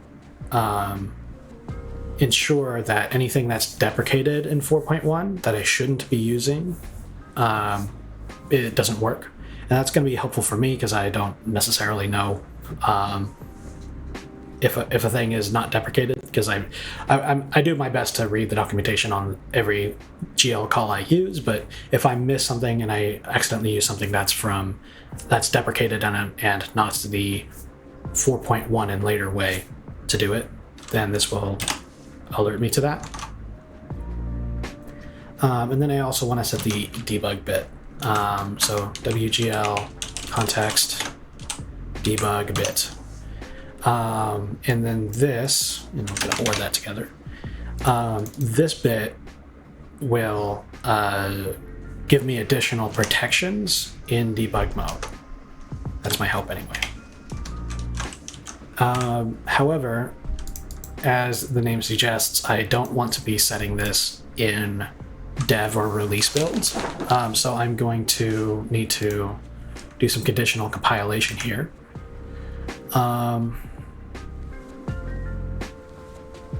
Which is a little awkward in this context.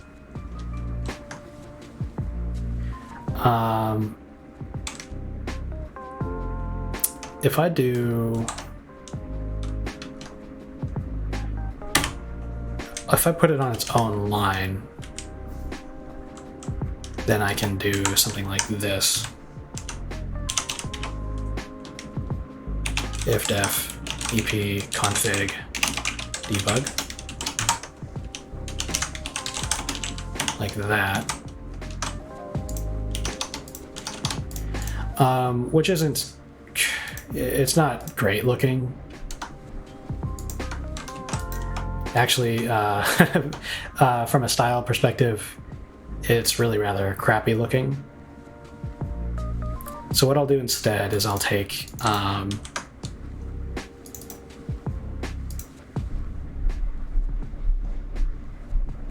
I'll do a value up here that represents the context flags.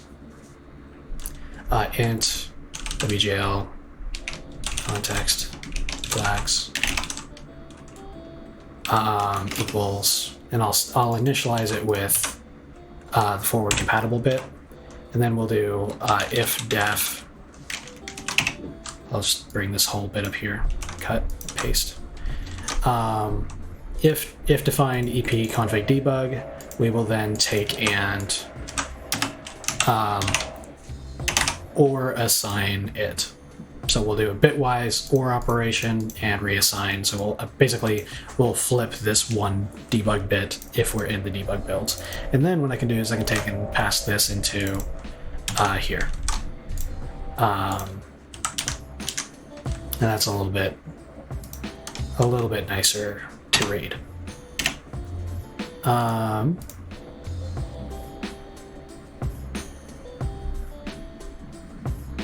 Oh, I forgot the semicolon. There we go. Cool. I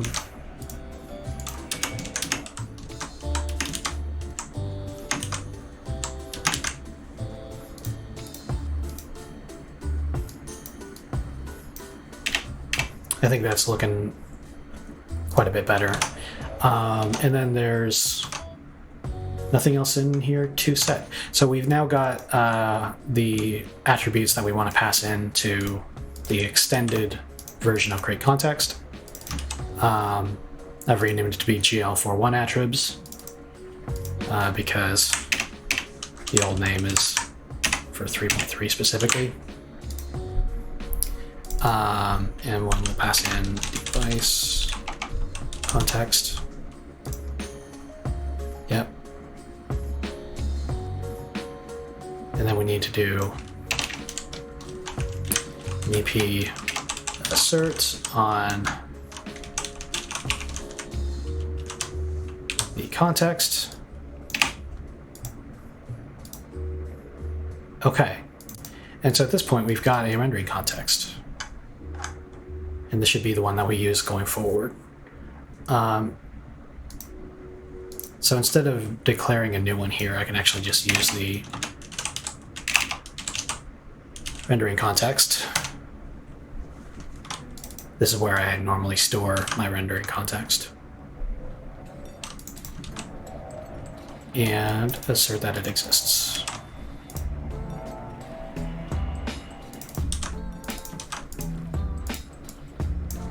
And then we can call an EP verify on wgl make current, confirming that it gets made current correctly.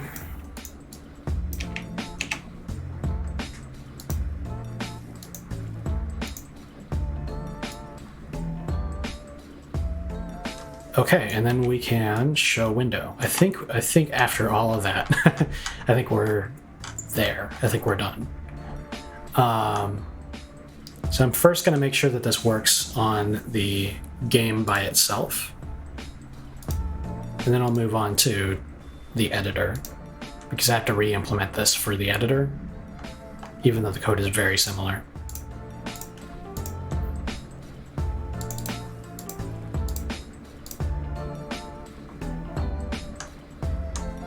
F7. We'll see what it is I've screwed up, because I've certainly screwed up something.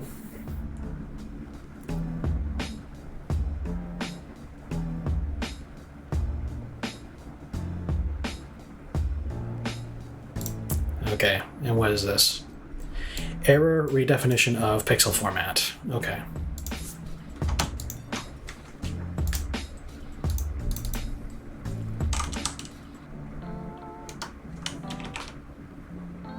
Yep.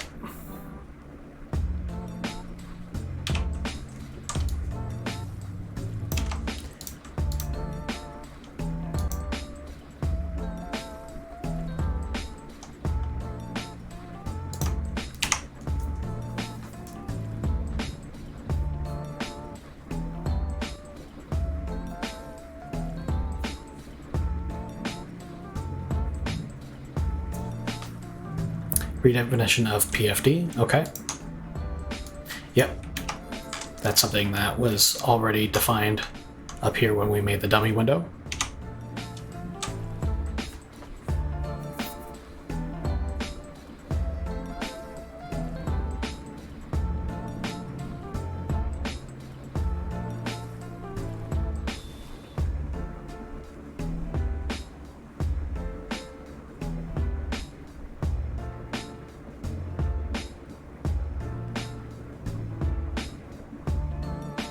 Okay, all right, compiled and linked successfully. Running it. Okay, I've got a verification failure. What's that? Register class A failed on the wglGL verify for the dummy window. Okay, so there's a failure to register the window class for the dummy window.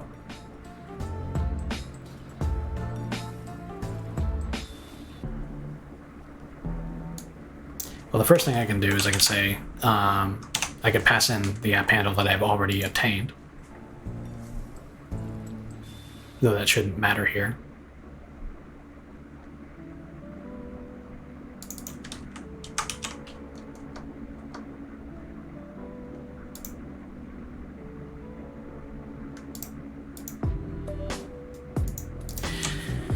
Yeah, I wonder what's going on. Let me look up the API here, register class A.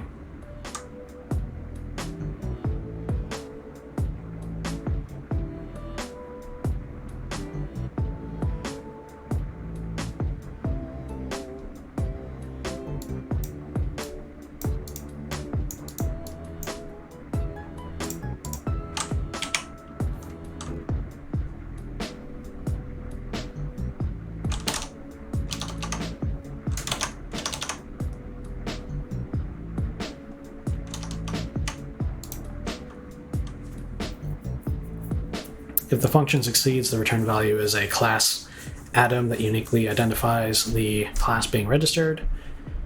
It can only be used by create window EX, so on and so forth. If the function fails, the return value is 0. All right, so I need to call getLastError in this case.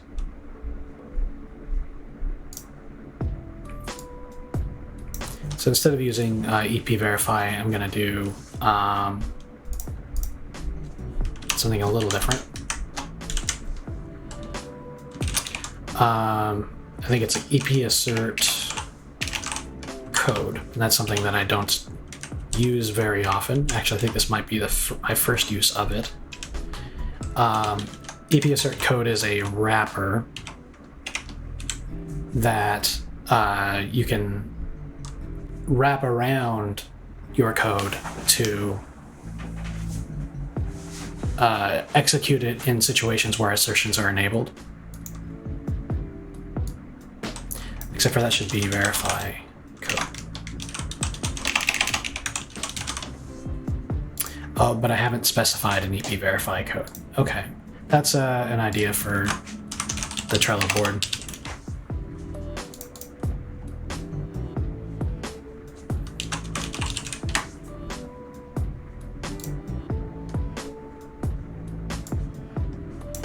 Down here in the core.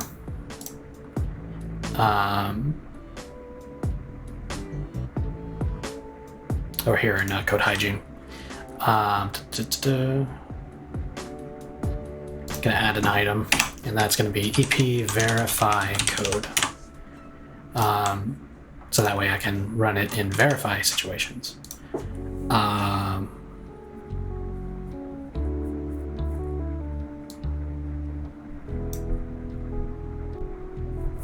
But yeah, so what I'm going to do here instead is I'm going to say if register class A returns false, we will use the Win32 last error message and print it out.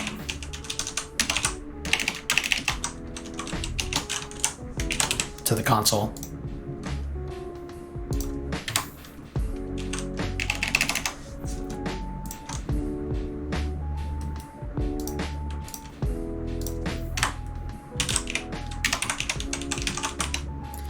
And then we'll use epassert no entry to actually throw in and leave the application in this state. Let's try that out.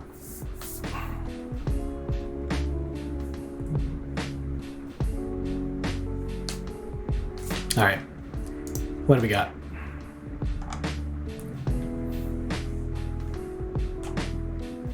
Okay, error 87, the parameter is incorrect. So what was the parameter that was incorrect?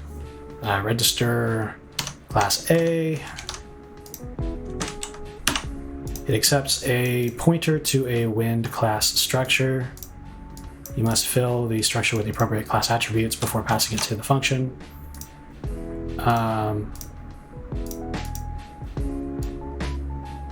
Everything looks fine to me. Let me get rid of the own DC thing. And let's review how it was done in sample code.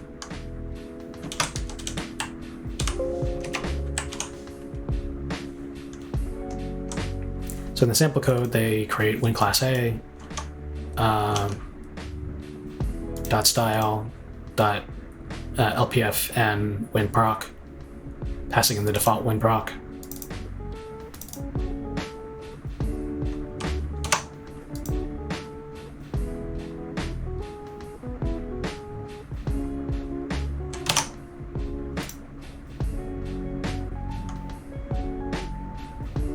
One difference that I'm noticing is that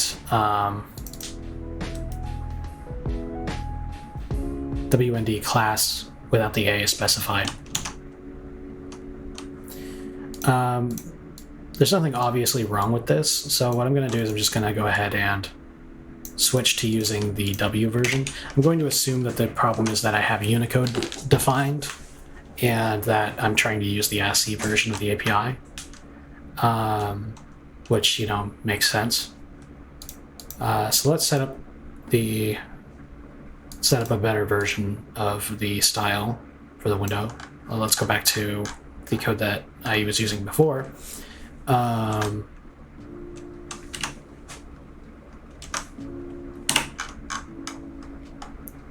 I can find it. Here.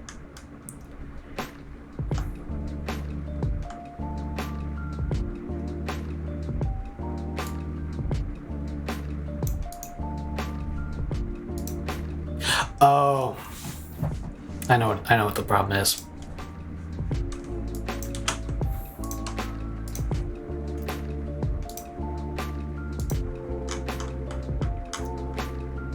Here.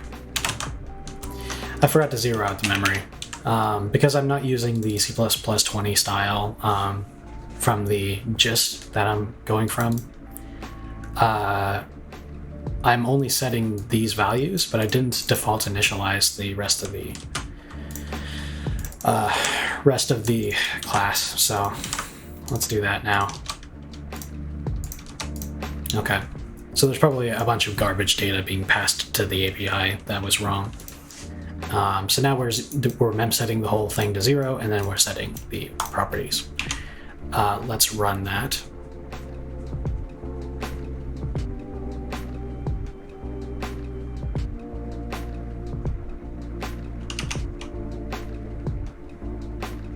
Okay, we got a problem again.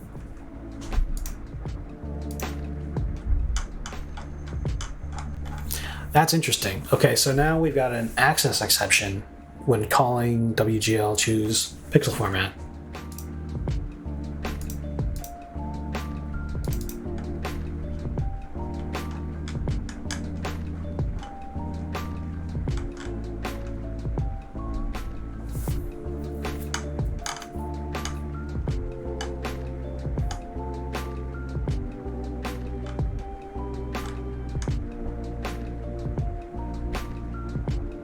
So this should have been loaded when we called wgl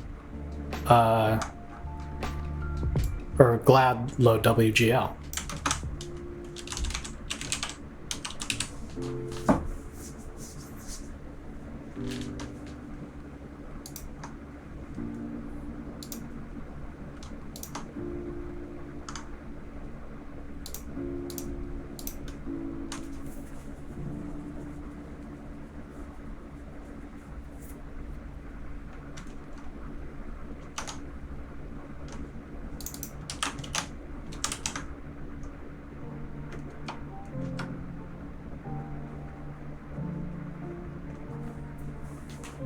but apparently it's not loading that symbol correctly.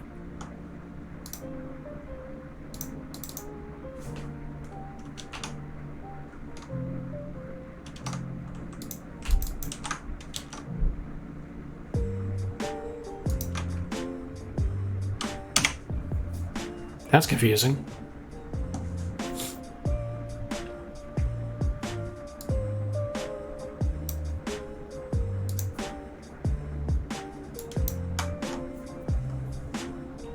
And nothing's been thrown onto the console from GLAD. Maybe GLAD doesn't do error reporting.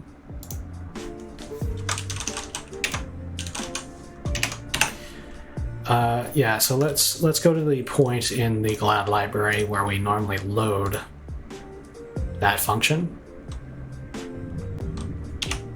which was, let me find it again, here.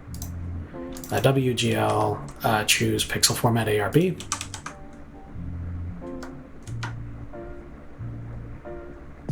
So I'm going to set a breakpoint on this spot.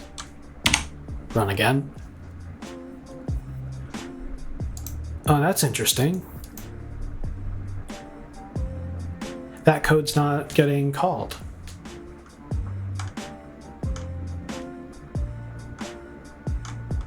So we clearly are using GLAD load wgl ahead of time, but I guess maybe there must be another load gl.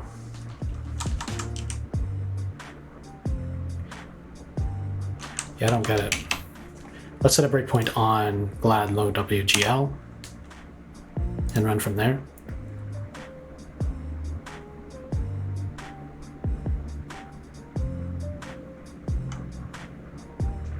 Okay, and stepping into it.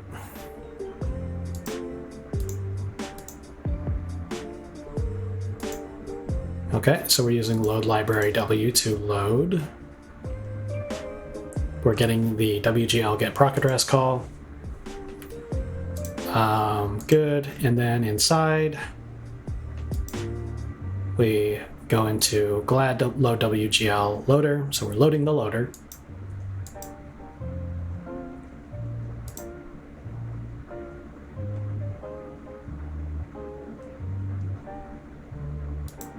We're loading the extensions ARB and EXT. And then we call find core wgl. Not really sure what that's about.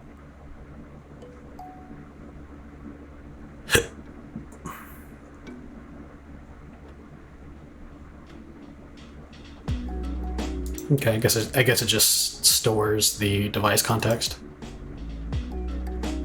Oh, it stores the device context.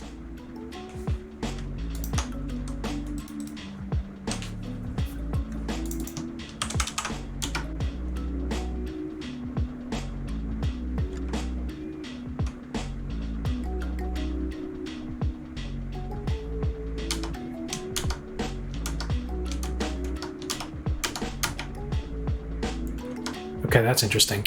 So I mentioned earlier that I haven't been using the device context, like the own device context window style, because I am in the habit of obtaining a device context before I render and then releasing immediately after. That's what most applications do outside of OpenGL. And a lot of OpenGL programs will use own DC. Hang on a second. I'll find it and re-add it here. So in the pixel format description, they'll use PFD own DC, I think is what it is.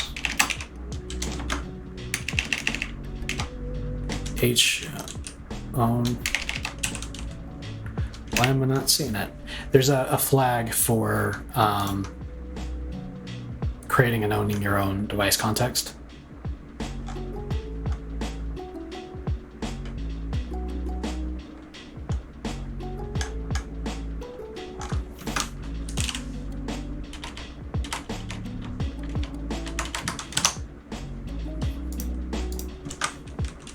Yeah, thanks. CS own DC. Oh, because it's not a PFD thing, it's a CS zone. That's right. I was looking at the wrong spot. That's why. Thanks. Yeah, so that's not here in the pixel format, I don't think. No, it is. Right? I'm forgetting. Let me go back to the code sample. Right, it's in the window class. Right. Thanks, man, and welcome. Welcome in. Yeah, so I've been not using it after I was talking with somebody who was working on Dear I Am GUI. He was indicating that it in the general case, it's not best practice to use this and maintain your own, though a lot of OpenGL libraries use them. Oh, thanks for the follow, man. And I've been avoiding using it in my own code, but apparently the GLAD loading library depends on having the same device context from start to finish, because it actually caches the device context that I pass it. I don't know if that's the problem right now, but it's probably a problem. So let's set that all back up.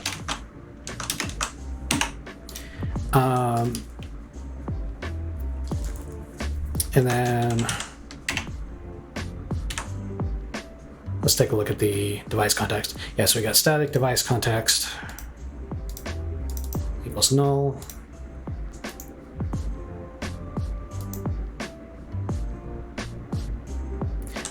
And then down here where we get the dummy DC, I will continue to use just the dummy DC for that. Oh, but then it wants to keep the device context. So, okay, so I think I might be stumbling into a catch-22 situation here. So we create the dummy window, we create the dummy context, and then while those are bound, I call glad load wgl with the device context made for the dummy window. And it caches that. And so if I go and discard that immediately and then make a new device context,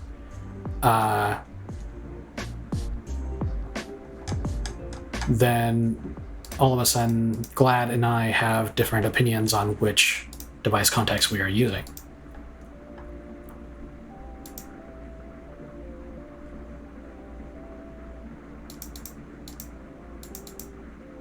So this is a problem, but now that I'm thinking it through, it is certainly not the problem that's giving us that failure to load the symbols.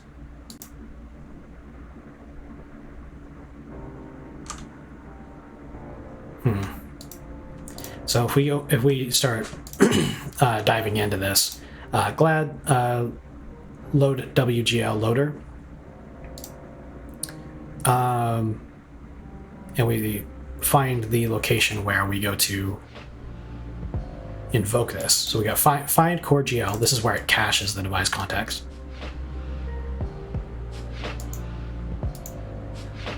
Let me set a breakpoint here and rerun.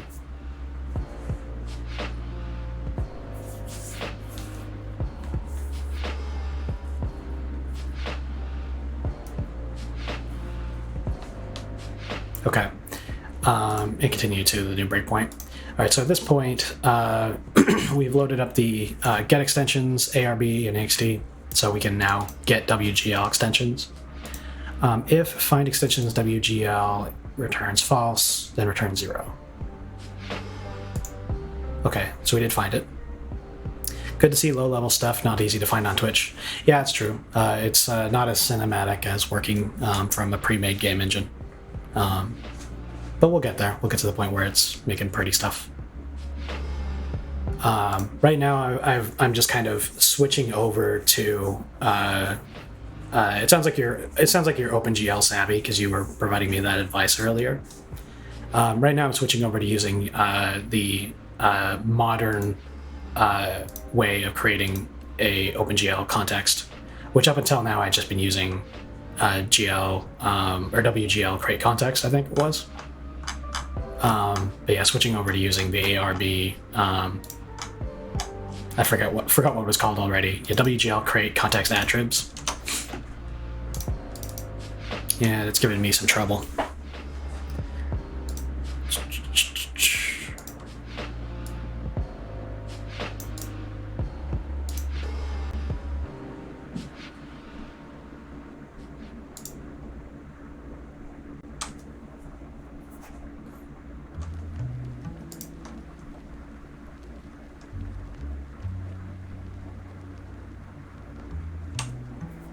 Yeah, I guess that's the correct way of doing it. And I just, being new to graphics programming, I wasn't aware of that, and that didn't come up in my tutorials that I had followed.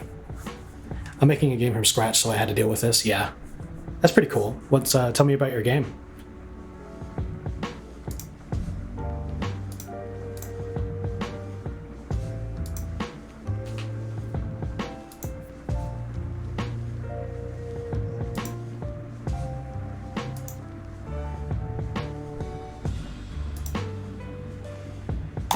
Okay, yeah, that's interesting. So I just completely finished stepping through the glad load WGL, and it is not at any point loading the symbol that I'm trying to use, which doesn't make sense. It declares it declares the pointer, or defines the pointer to the function call, but then it doesn't actually load it.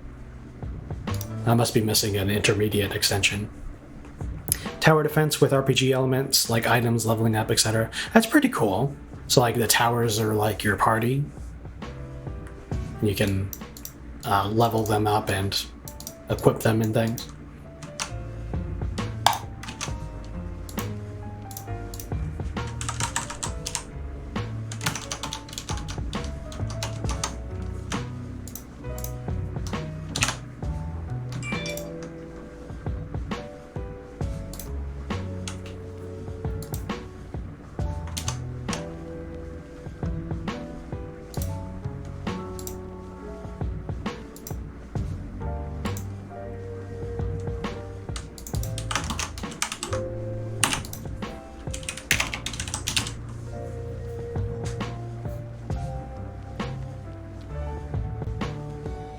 Do I need to specify both? Okay, I think what I have to do is I have to load both the EXT and the ARB versions.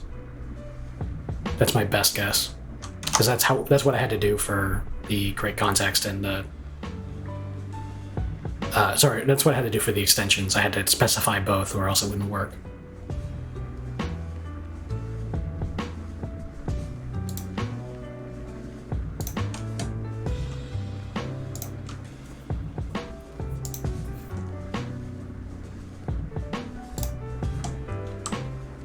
How long have you been working on that tower defense game?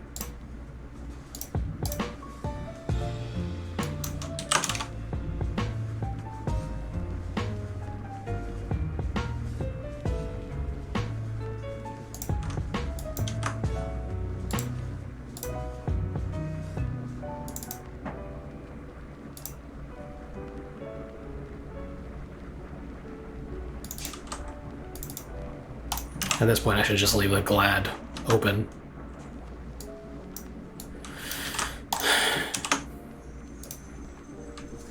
Around 2 years, a lot of procrastinating. Yeah, I feel you. This game engine has, technically speaking, I've been working on it for 2 years, but I've been doing it very less than full time until recently. So it's not as far along as it probably would be if it was my job for the last 2 years.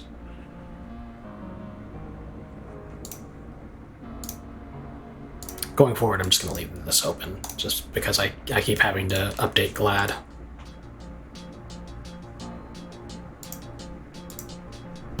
All right, and then head back to where I was. Let's F7. See if this if this changes anything.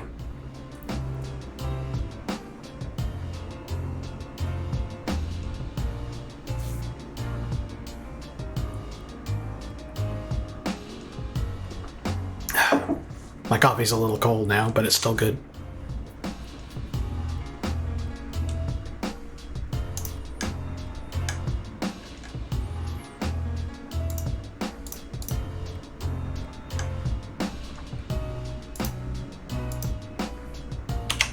Yeah, I got rid of GLAD. People on the internet made loading the functions yourself seem a lot scarier than it actually was. Yeah, I'm right there on the fence right now. Yeah, look, it is still not loading. That's annoying to me. I'm almost ready to just go in and start doing it all myself, because like specifically today, like I haven't been working with GLAD extensions until today. Like this is the first time I've tried to add extensions via it. I've just been using the core profile with vanilla everything, and that was fine for a while. But when I started adding extensions, almost immediately I was finding that, wait, I have to add that extension to make that extension work and whatever. And it's like, yeah, I'm starting to think that it'd be better just to start loading the symbols myself. But I kind of don't want to be working on that problem right now. I kind of want to get this up and running. So let me see if I can't just tweak GLAD to do what I need it to do. It does have the code for loading the symbol that's not loading up. WGL, choose pixel format ARB. But if I set a breakpoint on that location,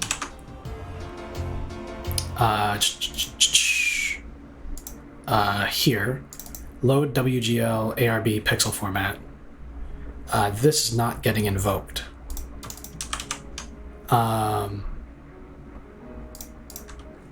Yeah, like if I control it, control C and then search for it, it is declared in the header and defined, and then yeah, so it's not even. Yeah, these are literally the only two places. Oh no, that's interesting. Hang on, GLAD load WGL loader. Okay, so this was added when I updated the source. Hang on, the pixel format, and then choose pixel format ARB.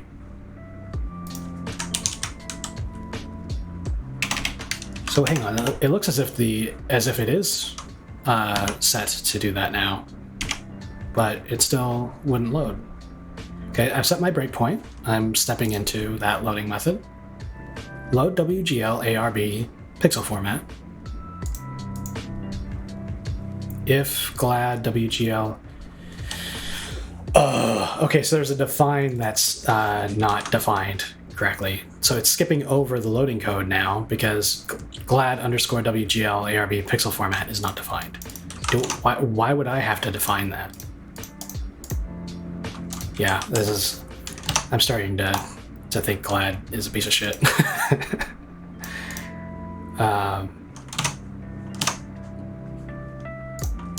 Like the whole job of GLAD is to do all this for me, and I'm having to like reverse engineer it to figure out how I'm supposed to use it.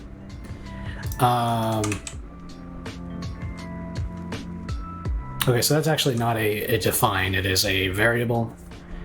That's exported. I'm using the static lib, or I'm just compiling this directly in, so whatever. But if I look for it in the code, it starts off being 0. It gets set here when we go to find extensions. So has ext, what does that do? Takes the name of the extension and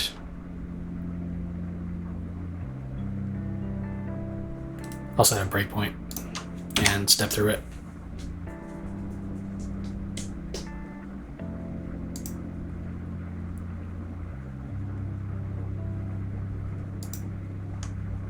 Okay.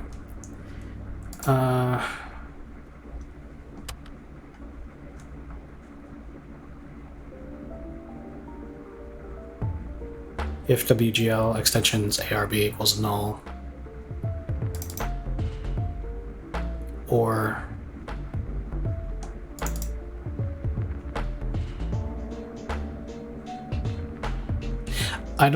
what? Hang on. That doesn't make sense. So first we check whether we both have this extension and the other, and if we don't, we return 0. And then they check whether it equals null again. even though we would have already returned if it had been. Oh no, it's we have to have one of these. Okay, I see what it's saying. Okay, that's strange.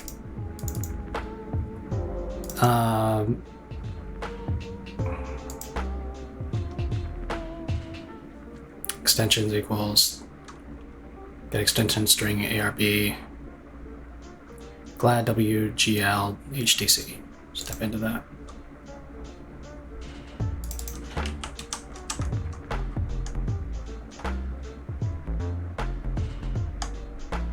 What is this? They have their own handle.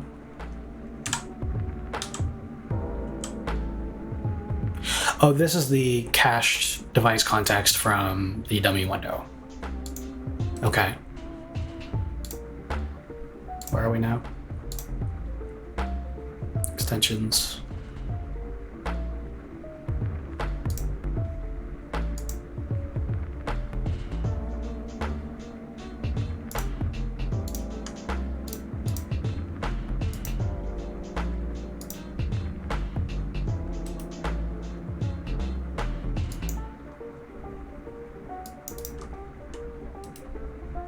Okay, that's interesting. It's as if so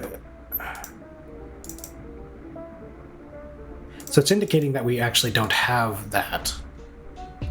They're calling the getExtension string on the string name of that method, and apparently I forget if it's my device context.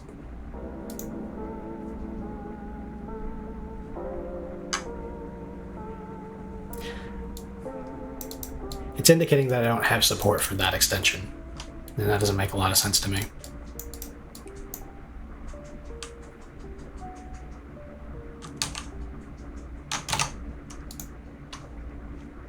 Let's stop for a minute.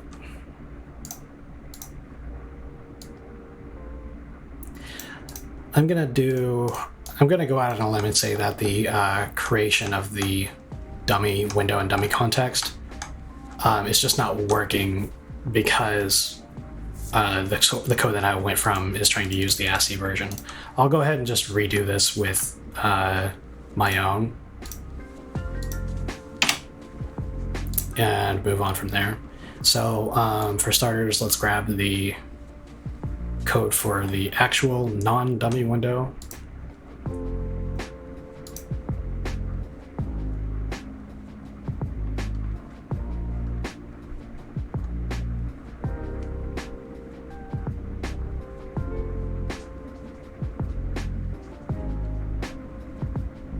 Okay, so that'd be this whole thing.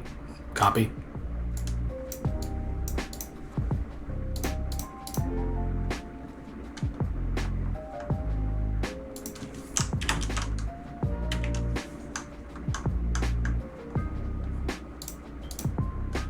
Okay, and then I'm basically just gonna dumb this down.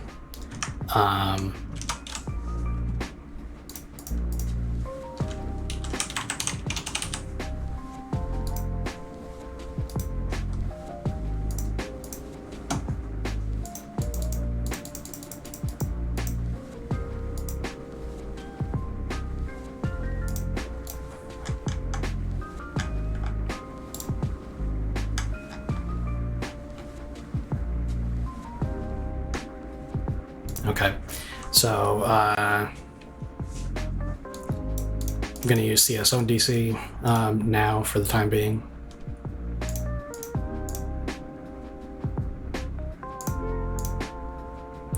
I want to use the default WinProc.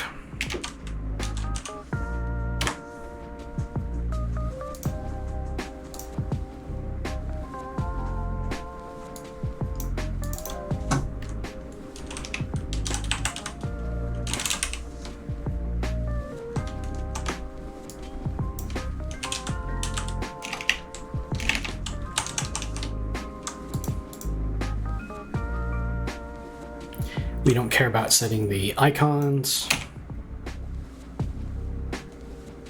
Okay.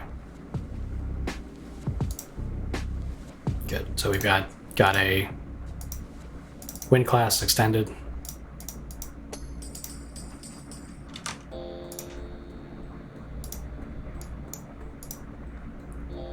good. And then I'm just going to quickly compare that against the dummy windows. Default window proc, class name, ODC, yeah. Simple stuff there. Actually, in their case, they didn't even bother with the arrow, and I probably don't need to either. Let me do that and undo the load cursor. Instance, default one proc. Okay, good, yeah. And then they go to register it, and they call create window on it.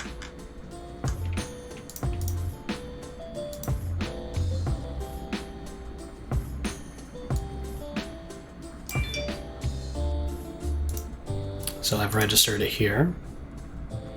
And then create window, I don't think I'll need a lot of these details. Do I need to even set a window rect? I don't think I do.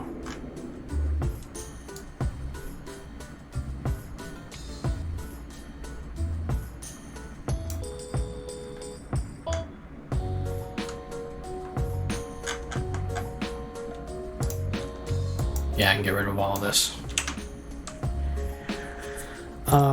And then we go, so we got the dummy Windows context registered there. And then down here for create window EX, let me just double check the API.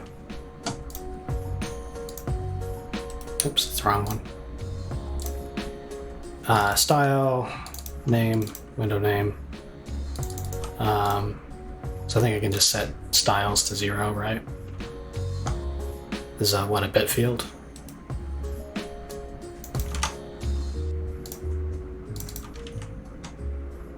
Yeah, I was saying WSEX app window.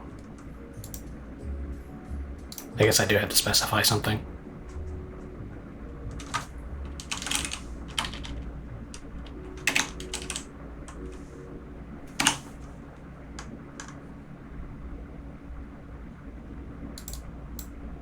The window text is displayed left to right using reading order properties as the default. So there's a default that's null. Yeah. Yeah, that looks right. Thanks.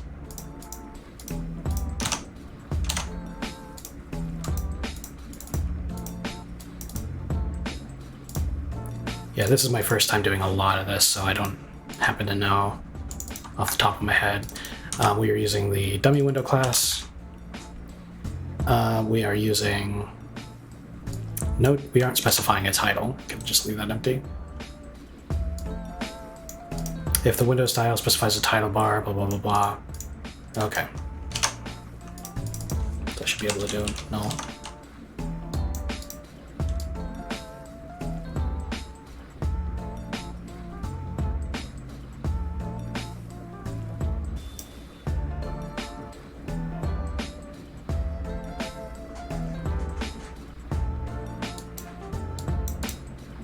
Style of the window being created. Is that right? Hang on, am I on the right page? Yeah, I am. Name.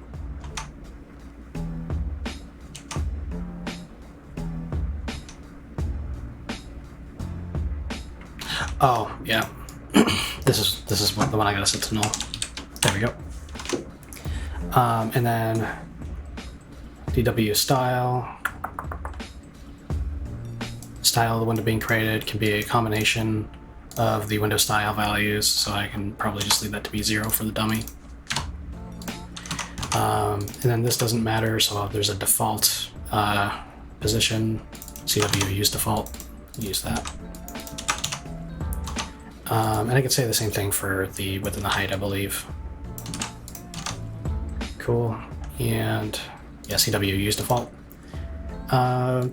There's no parent, no menu, app handle, yeah, and pointer to a value to be passed to the window through the createStruct structure. So yeah, we don't need to pass anything through there. Okay, dummy window should be created there. And then I just assert that it was created. And then this is where I was getting the device context before. I'll continue to get the device context there.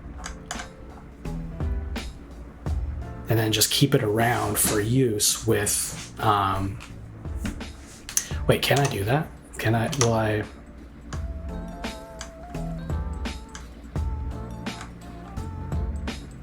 Because if you get a device context for a window, that device context associates with the pixel format for that window, right? If I'm remembering correctly.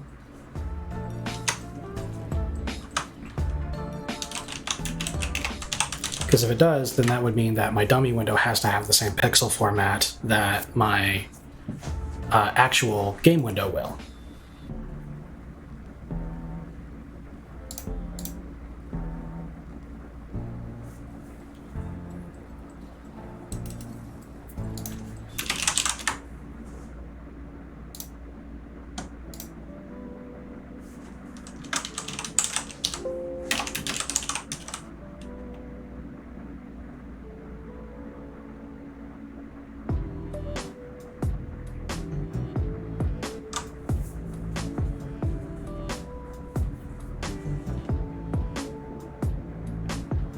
Yeah, because like when you, okay, now I think I'm remembering. If I get a device context, then I need it to be compatible with the pixel format for the window.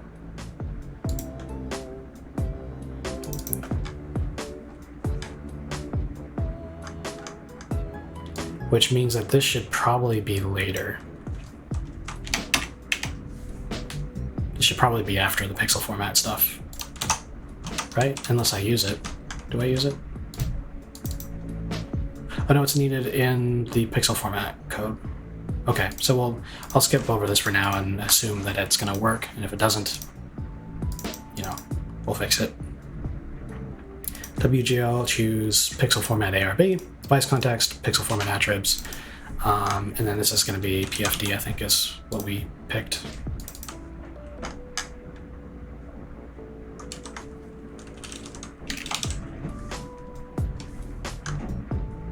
No? Pixel format. I must have commented it out.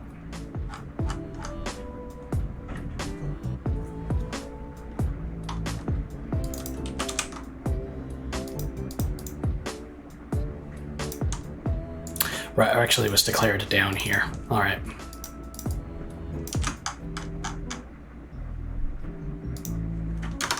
There we go. Into pixel format. Num formats, semicolon. Okay, now we're getting the pixel format from the attributes that we had set, except for where did I set my attributes? Did I do that already? That's right, I did it up here. I'm gonna move this down below.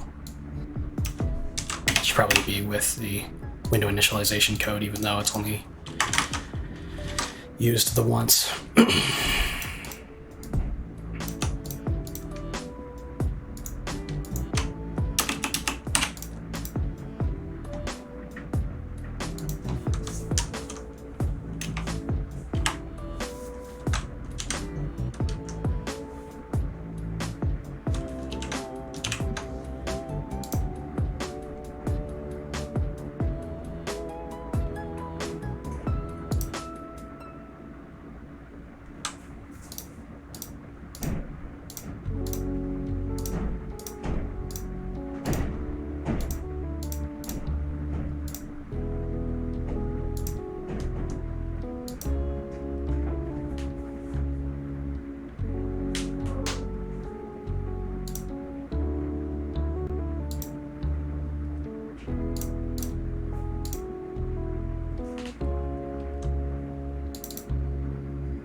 There we go.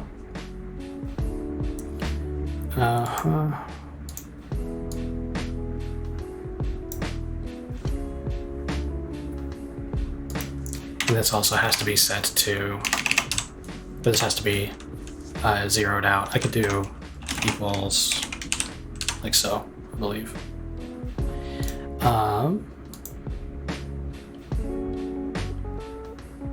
Good.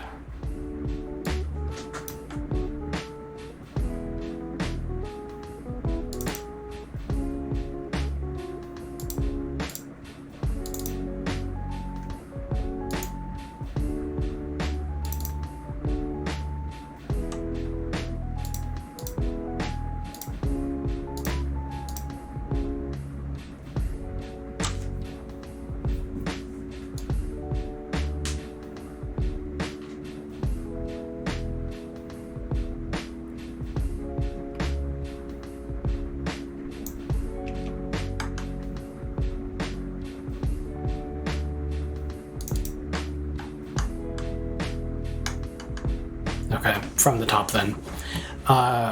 So the first thing we do is we register the dummy window class. We create the window using all these default things. We assert that the window has been created. We then get a device context for the window handle. We specify the pixel format attributes that we want. And I'm gonna specify the ones that we want for the final window as well, because the device context is going to be shared to GLAD, and GLAD's gonna hold on to it.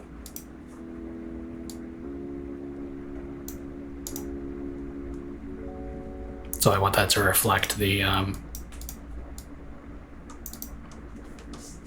Oh, hang on a minute.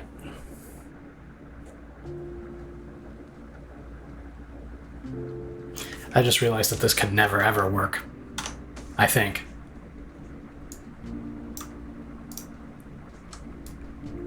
And I just didn't spot that until I did all the work.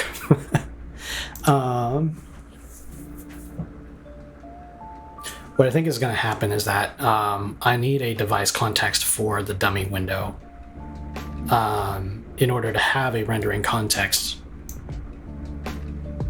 prior to loading the wgl stuff. But I passed wgl that device context, and it caches it. It holds onto it. Here we said glad wgl hdc, and then when we come back to the main application layer, and I've deleted the original window, I can't just reuse that device context. I have to, because that's associated with that window. Until we release it. And then when we get it back, when we get a device context back, the handle's going to be different, I think. So let's just quickly read through and see how GLAD is using this handle.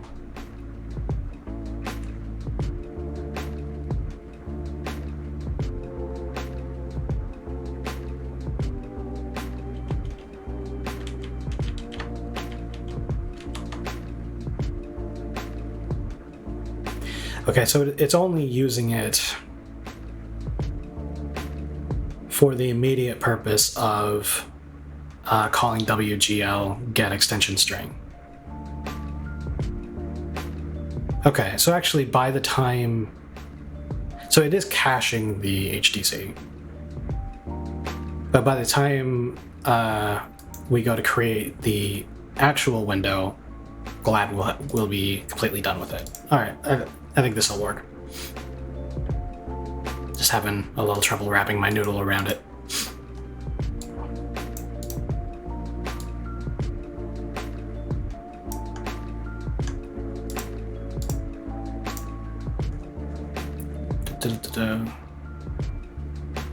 Okay, device context. Then we specify the pixel format.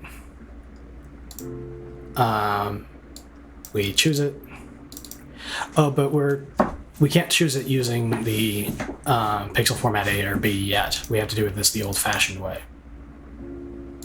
So let me go to the window code for the editor where I still got the vanilla way set up, and we'll copy over this code. Create window. Okay. Here we go. So choose pixel format based on the business up above. Verify device context.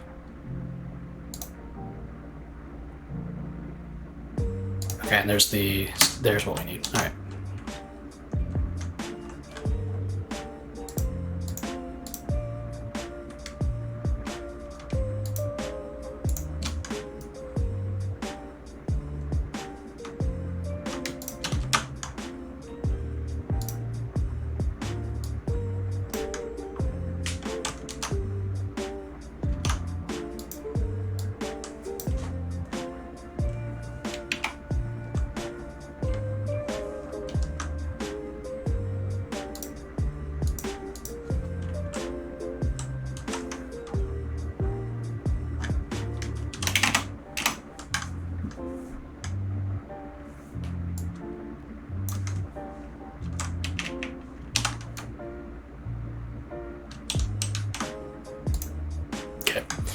All right, so we create the window, get the device context, we choose a pixel format, passing in pixel format description, which we set up this way.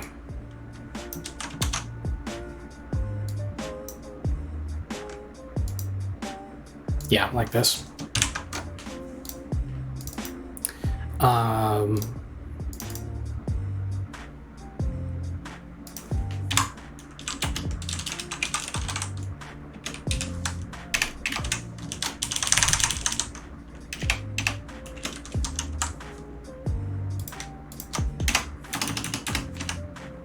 Okay, and then back to the window code. Okay, device context. We choose a pixel format based off of the pixel format description set up above. And then we assert that it selected one, and then we set that pixel format to the device context. Okay, good. So far, so good. Then we need to set up the rendering context, which we can do just with create context, and then wgl make current. Good. So that's everything. We got the dummy window created. We've got the device context. We've got the rendering context. So this is the part where we invoke, finally, where we invoke wgl, glad wgl.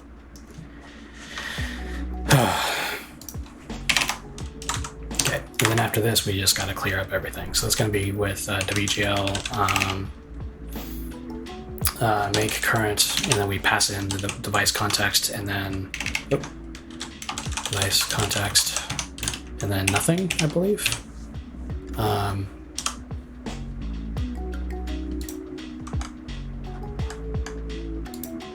Yeah, make current, dummy DC, device context, release DC, destroy window. Yeah, that's the order.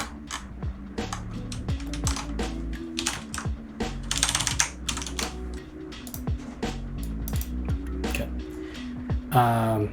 Except for in this case, I am now just using the regular device context and rendering context variables.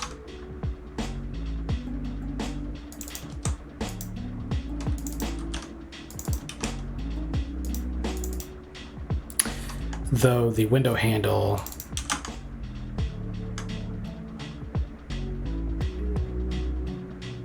I'll reuse the window handle as well. And then after we're done here, we just start over with using the device context, rendering context, and window handle variables to represent the full window.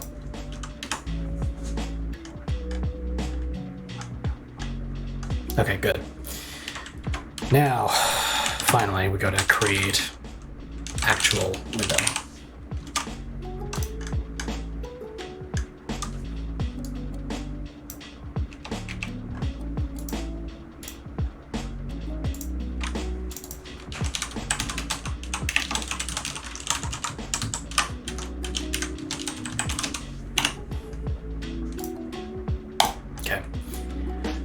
Da, da, da, da.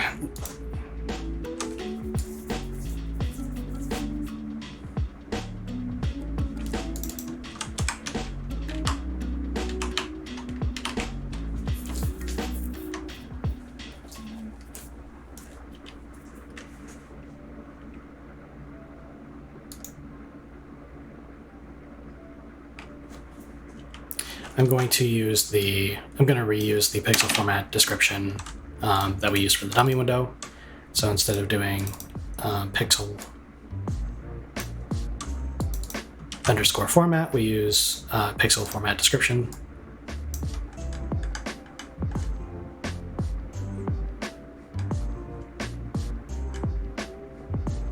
Wait, no, that's not right.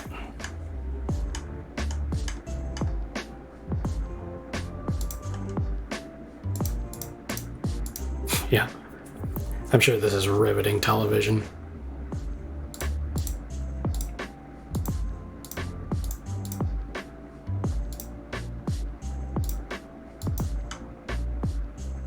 Yeah, so all of this actually has to go.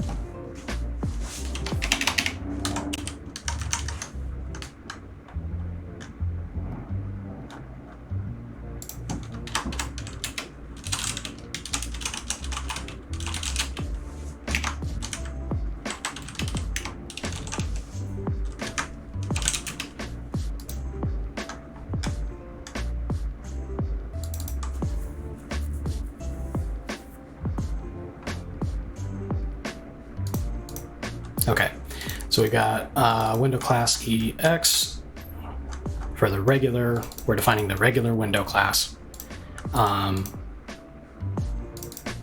This is all the same as before, except for we are now using CSONDC again.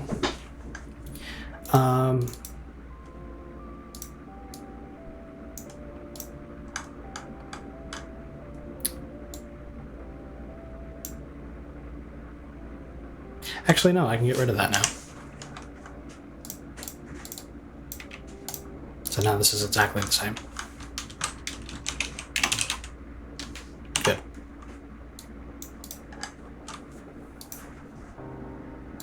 We're using the actual window procedure. Cool, that's all good. Then these are the initial window settings, which I'll eventually be setting from an INI. But I'm just hard coding for the moment.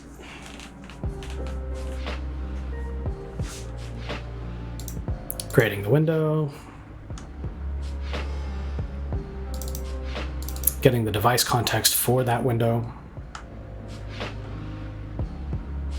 setting the pixel format the new way, which is with choose pixel format ARB. Let's go back to that code sample I was borrowing from.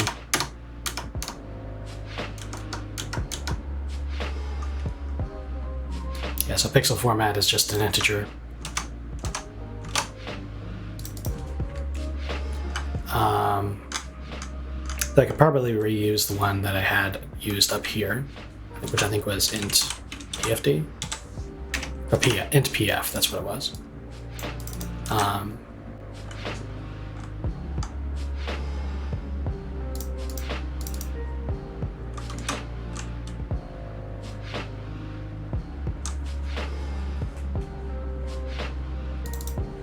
And now we need to define the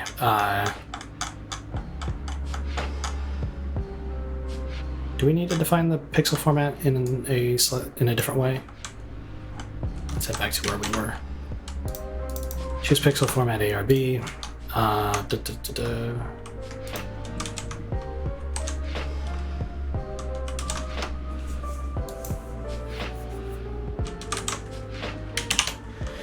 Here we go. Attribute list. Yeah, a list of attribute type value pairs. So I have to do a pixel format description in that newfangled way, which was with these, I think. No, that's the OpenGL version. That's the OpenGL context stuff. I need an int array, and this will be pixel format attribs, and it'll be essentially a null terminated list of thingamajigers.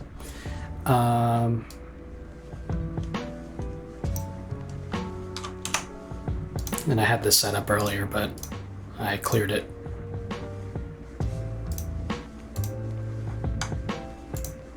So I'll use this as a base.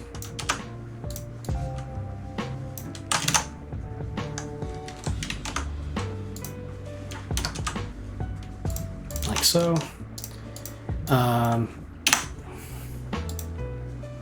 Yeah, draw to window, OpenGL, double buffer. Double buffer is not applicable quite yet. We're accelerated. RGBA, 32-bit color, 24-bit depth, and 8-bit stencil. Perfect. And then we use choose pixel format with it. We only get the most applicable style, so we're specifying a 1 and putting the output into PF, which is an int. And then describe pixel format. So we'll use PF, size of PFD. PFD is undefined.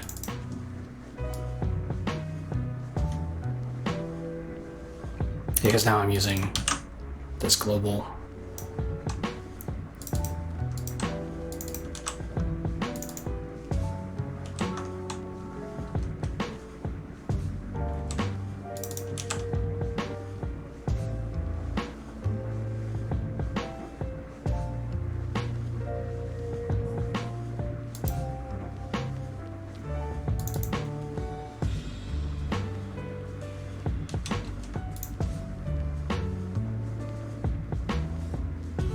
Do we still need to use describe?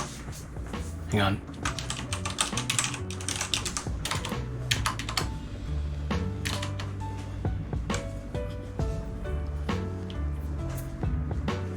Yeah, so we got choose. Oh, this is a comment. Okay. Choose ARB.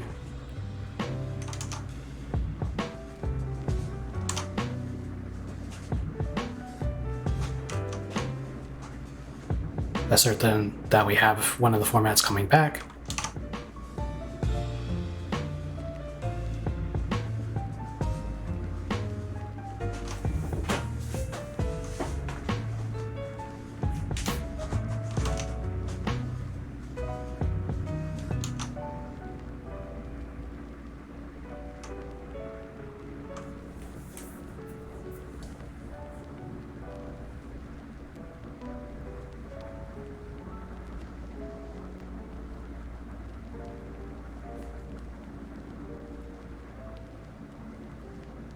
Okay, and then we actually do need to store it into a variable PFD. All right.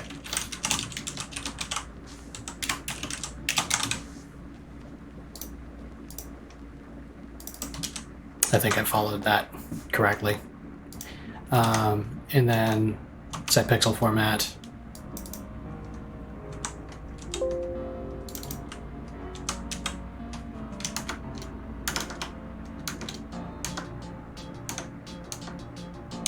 Yeah, that's the one I renamed to be PF. All right. Good. All right, making progress.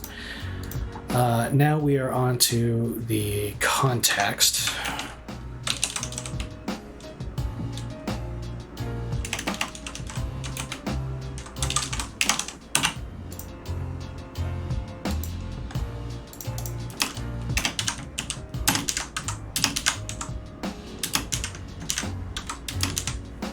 There we go.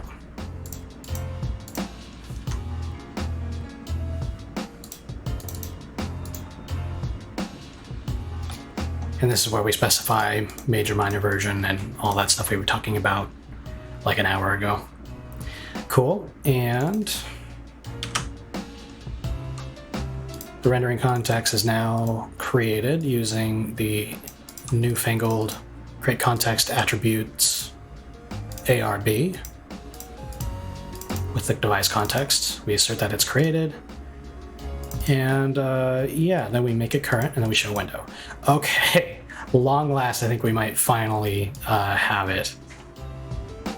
I know that's what I said the first time and the second time and the last time, but I mean it this time. Let's run it.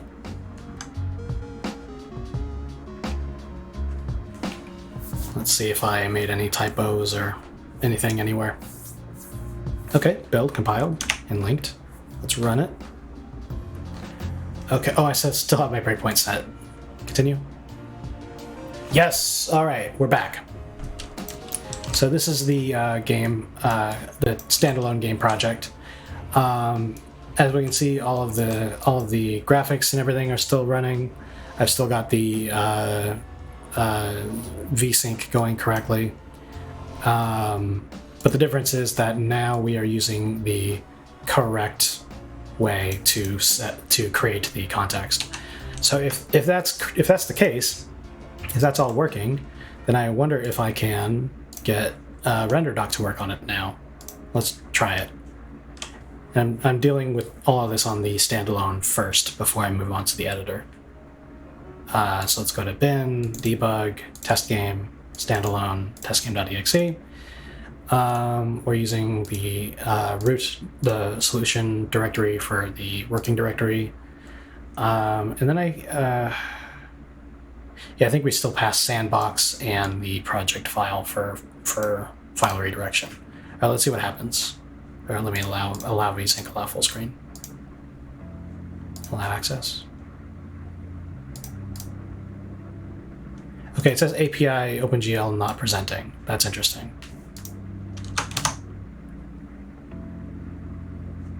It's an improvement. Before it was saying we weren't. Before it was saying that we were not compatible, and now we are. I think this might have something to do with how I am vsyncing.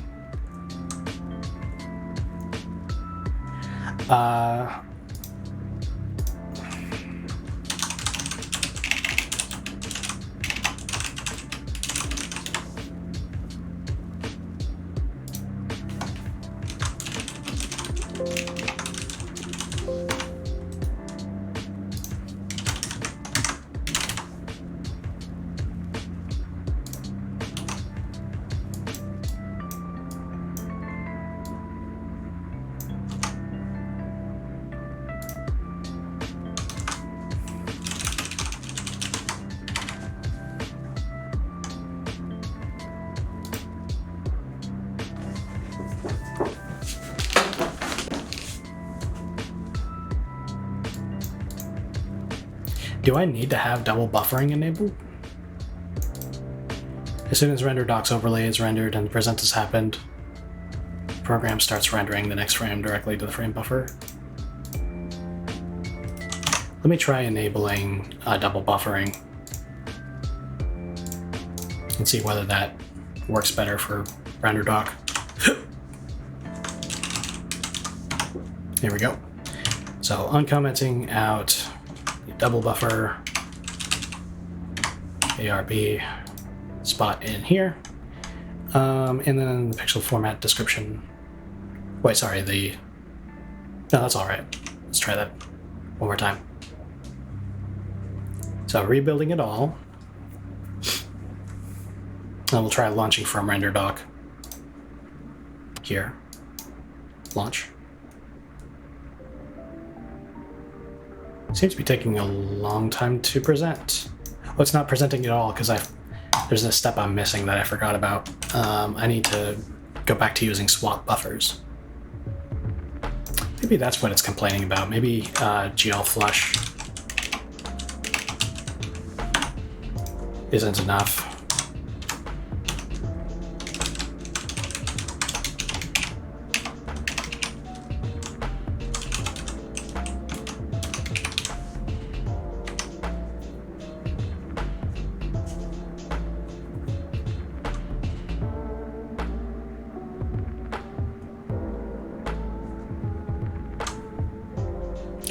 And then let's try that again. Keep clicking on the wrong thing. All right, there we go. Okay, so we're displaying, and okay, that took for goddamn ever. But now we've got RenderDoc running, and I don't really need it for what's out here, but I'm just gonna try a quick little capture and confirm that it's all playing nice.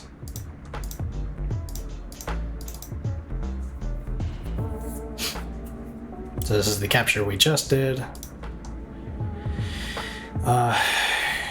And pipeline state, yeah. EP position in UV, yeah. Very simple stuff. Yeah. And these are all the API calls I'm making. GL bind buffer, buffer data, subdata. Okay, cool. And then I can go through.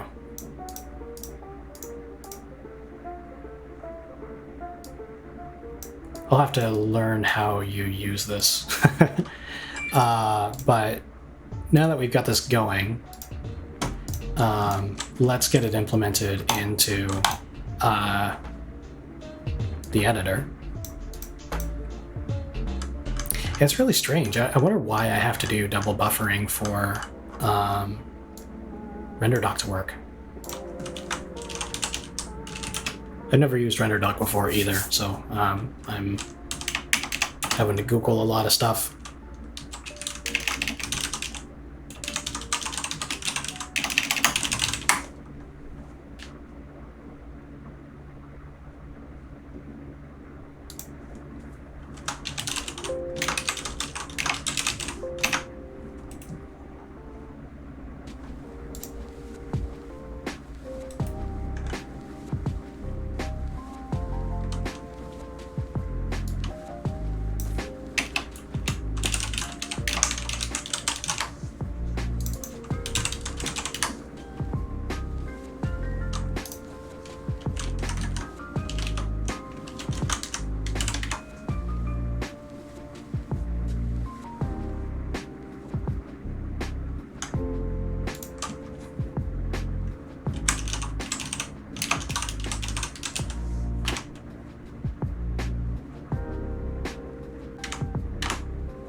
Okay, yeah, searching for exactly RenderDoc, GLFlush, and not presenting gives me 0 results. It's not often that Google doesn't turn up a single thing. Let's try it with swap buffers. All right, unable to capture from an application using Vi Focus Plus, blah, blah, blah, blah. Swap buffers. Presenting is when the graphics application passes a back buffer image to the windowing system, usually with a call like present. Is there another thing? Let's go to docs.gl. Yeah, I didn't think that there was a present call or anything like that, but do I have to use GL finish? Maybe that'll do it. Let me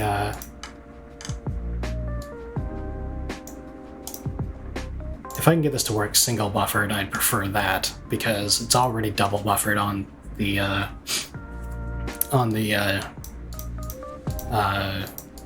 DWM. Let's comment you out. And then head back to I'm having a brain fart. Swap buffers. That's what I was looking at. And then switch back to GLFlush, but instead of GLFlush, I'll do GLFinish. Maybe that'll count as a present.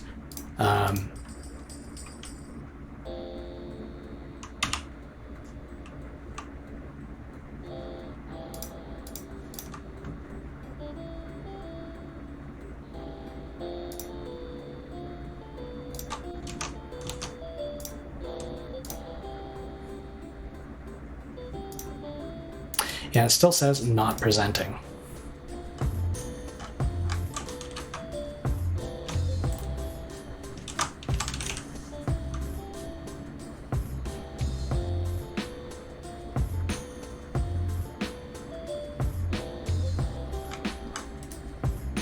Yeah, I'm not really sure about this one.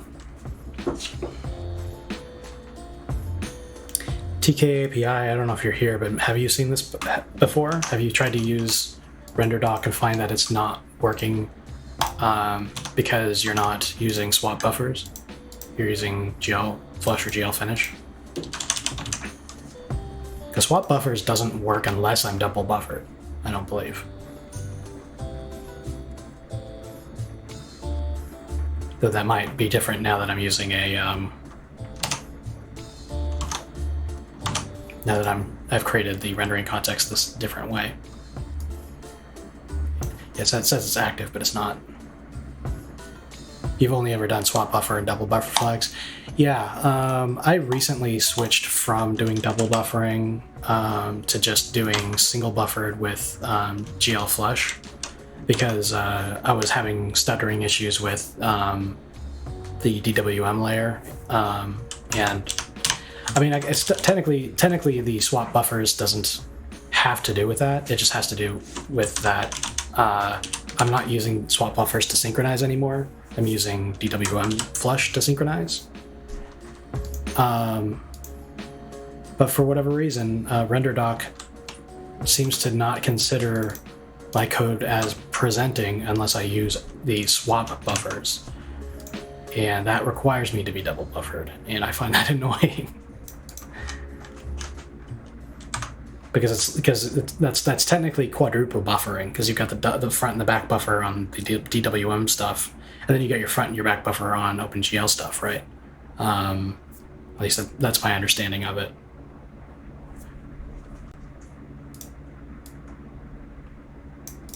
I don't know. For the sake of moving on, I'm just going to go ahead and leave double buffering on and just start using swap buffers, because I'm going through all of this so that I can use RenderDoc on the editor. But it strikes me as strange that I have to do double buffering to use RenderDoc, because surely that's not a requirement for OpenGL for DirectX applications or Vulkan applications.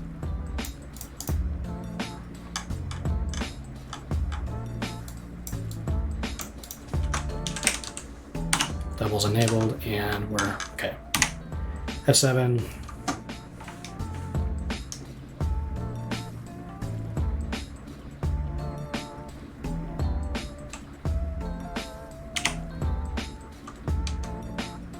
Cool. Back up and running, and capturing OpenGL is true, so we can work with RenderDoc on this window, which is great. Now I need to get this to work in the editor.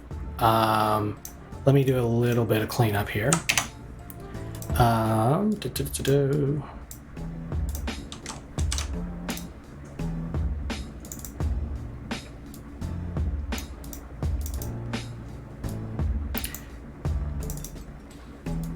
I'm not super jazzed about having more than one pixel format description, but I guess that's kind of how it has to be.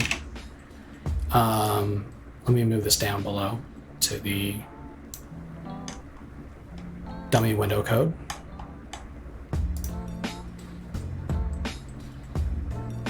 Dummy device context, dummy rendering context. Here.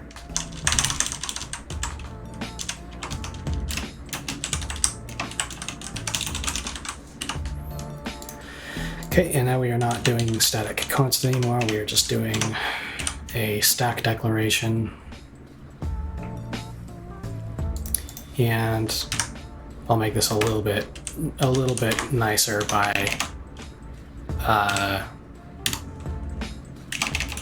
initializing to nothing. And then I can do pixel format dot and start setting some of these. So B reserved has got to be equal to the size of pixel format descriptor, I believe. And then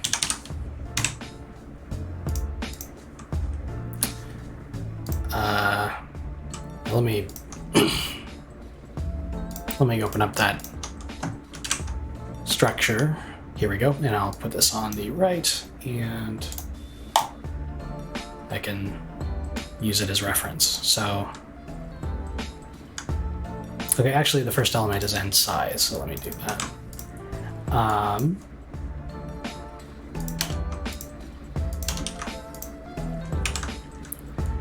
End version equals 1, and then DW flags.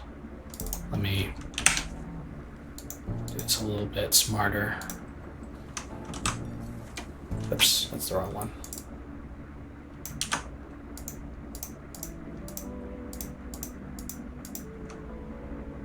Or instead what I'll do is I'll surround this block, Control F, and I'll do a find and replace within. And I'll say that every time there's a comma, we will replace with comma space pixel format description dot. Okay. And then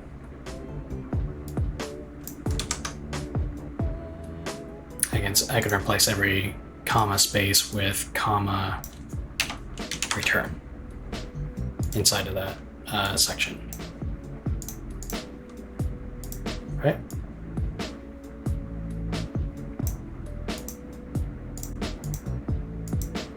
But it's only finding the one.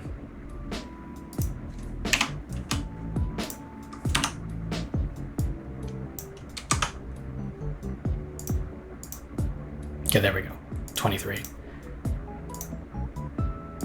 All right.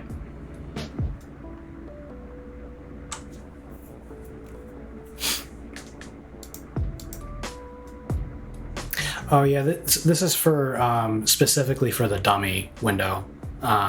So you're right, it probably should be in there, but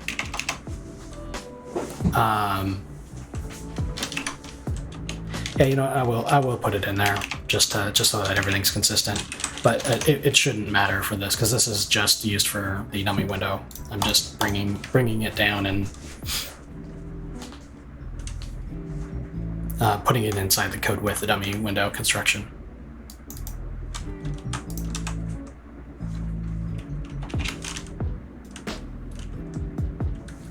Okay. Yeah, this is the one we made so that we could use the new style of context creation. All right, now we're going to replace every comma in there, in that block, with semicolon. Okay.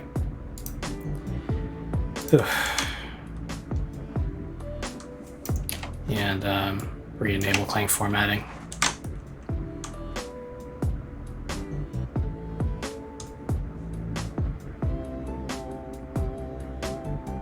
Okay. All right, getting there. Pixel type.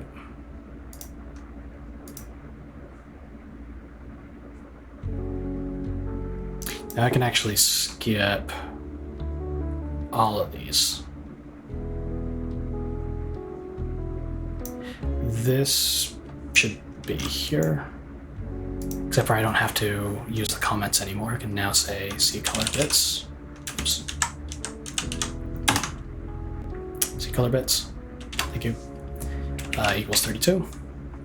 And then I do, even though this is a 0, I'm going to say C, I think it's alpha bits equals 0. Oh, that's interesting. Color bits followed by red bits.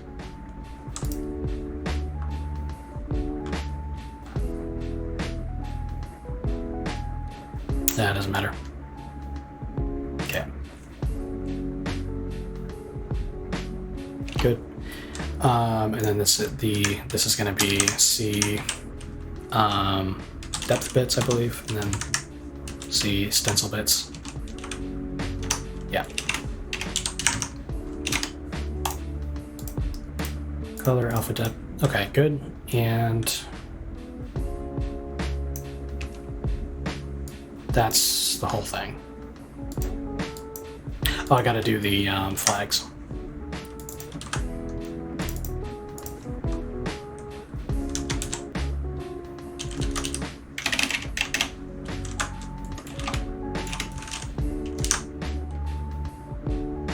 Okay.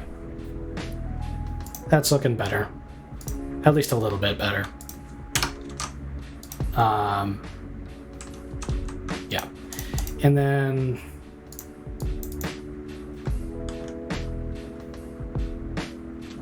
that somehow got semicolon block ender.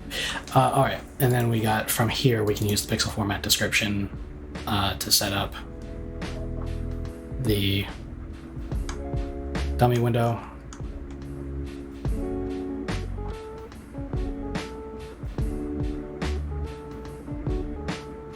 And then frustratingly, we have to do it all over again for down below. Let me confirm at least that this compiles. And assuming that I didn't just break something, I will start pulling out all of the extra details from the first description. Yeah, it's working fine.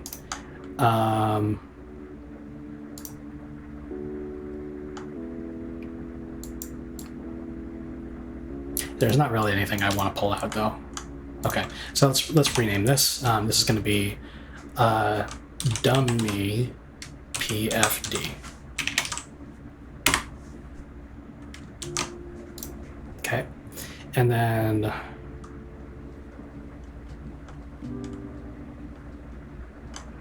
here's the new one, pixel format attribs.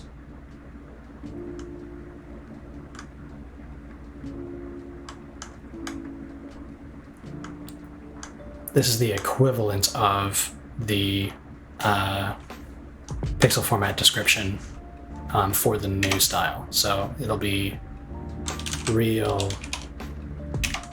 PFD. That's what I'll call that. All right. Device context, real PFD. Then we have the integer pixel format, which to make this a little bit better, a little more clear, we'll say real PF and pass that in and use it instead.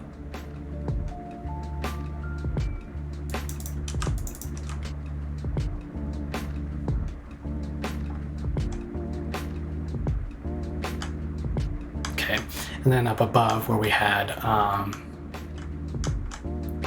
declared integer PF, I'm going to rename that to be dummy PF. Okay. And quickly double check that I split these off correctly.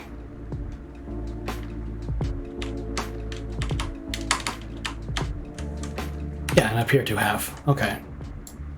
Let's F7 and confirm that that still works.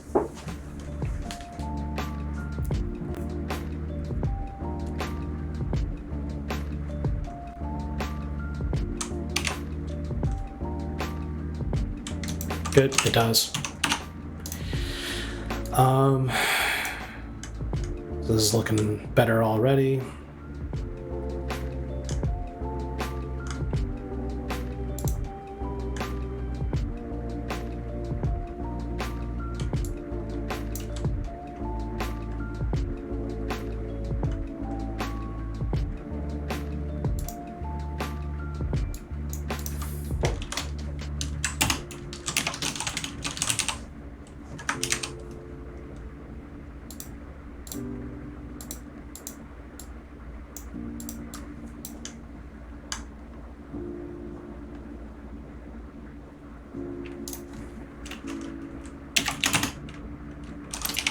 We can make this a little bit nicer, I think, by just doing that and getting rid of that.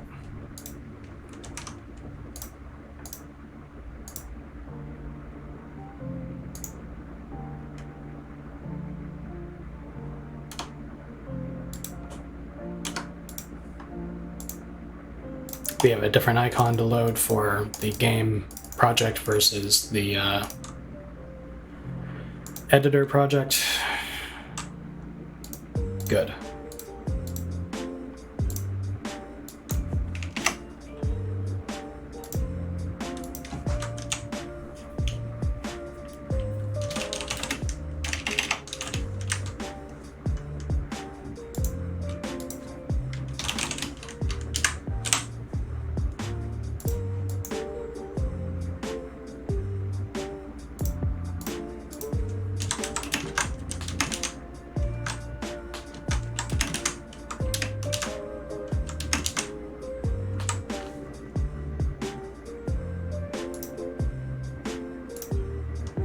Good. All right, that should be that. I'm going to quickly wrap this call with clang format off, and then clang format on, so that way it doesn't try to move the separate these pairs.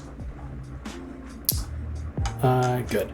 And now that that's all done, I need to copy it into the editor and tweak as necessary for the editor's own window code, because it has its own.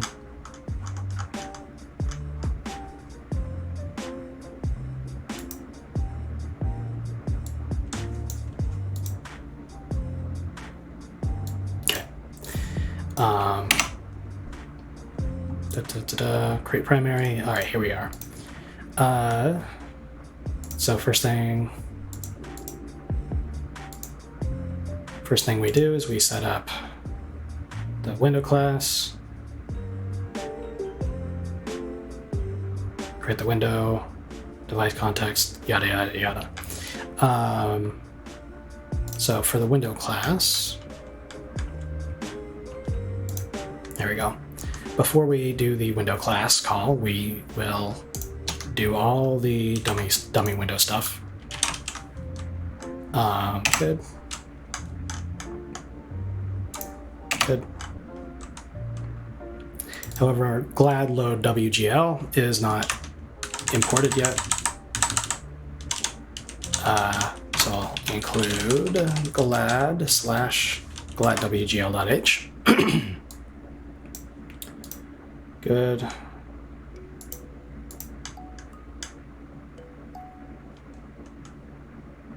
Okay, that should be fine without much modification.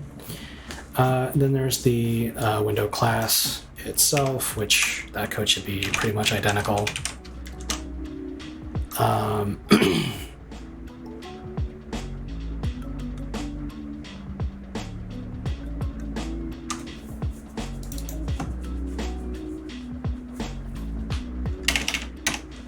I'll have to revisit.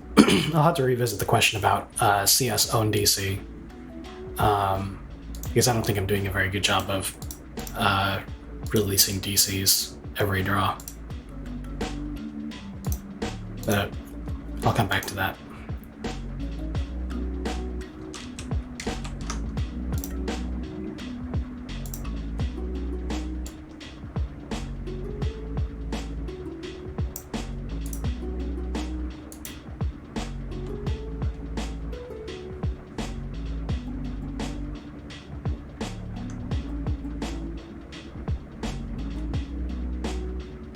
Okay, and then down here on the device context code, this has to be updated.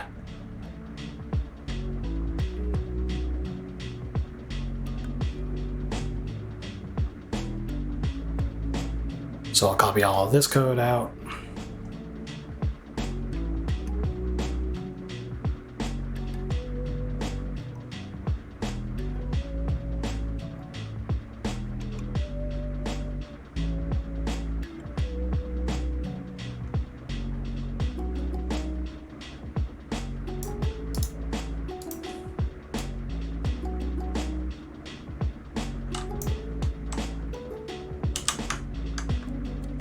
Like so. Man, starting to get a raspy voice. All right, so we've got the window created now. Got a new device context. We set up a real PFD.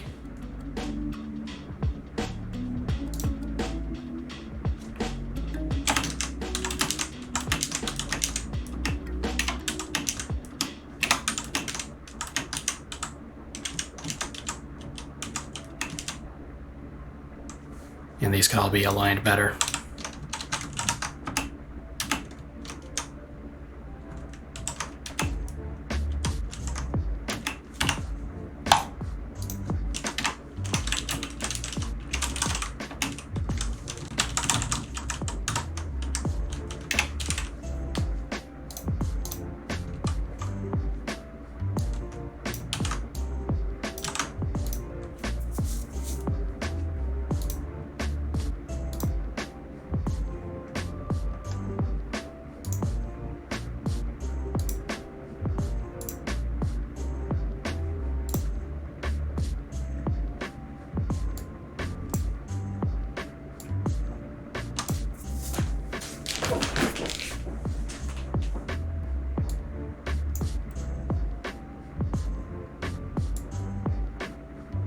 Okay, and that's all looking correct. One key difference on the editor, though, is that we don't actually call show window yet. We call show window after the game initialization code has been run, because that way the editor starts by creating its window and the OpenGL context stuff. Then all of the OpenGL code that needs to run during the game engine runtimes initialization can use the context of the base window from the editor. And then after all that's done, then we show the window. Keep thinking I'm missing something, but let's rebuild all.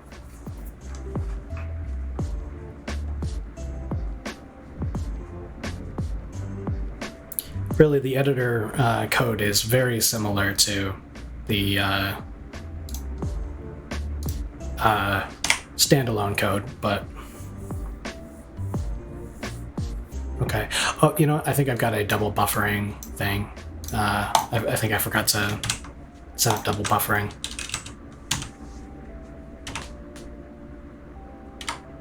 Double buffered.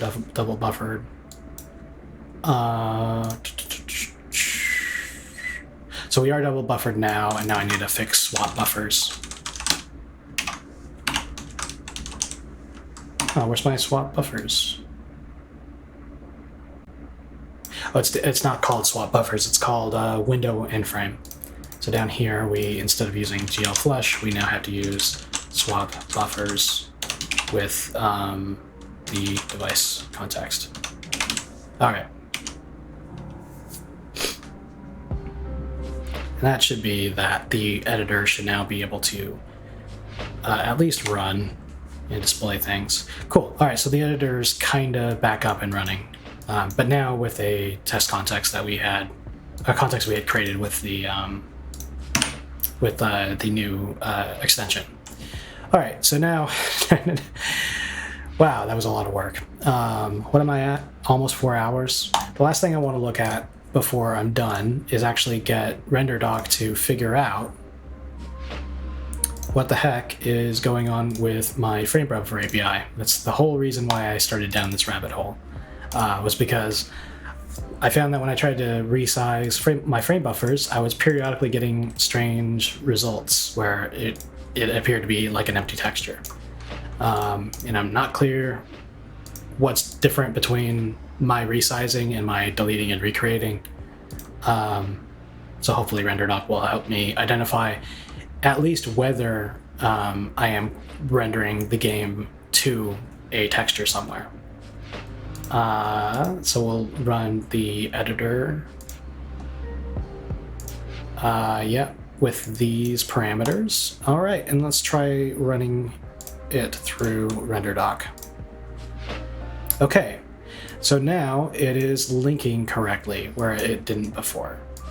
Let me hit, it's a little hard to see because it's behind the capturing OpenGL stuff, but there's a play button back there that I'm clicking. So now play in editor is engaged, but you don't see the game in the game view. So let's do F12. There's the capture, and let's analyze it.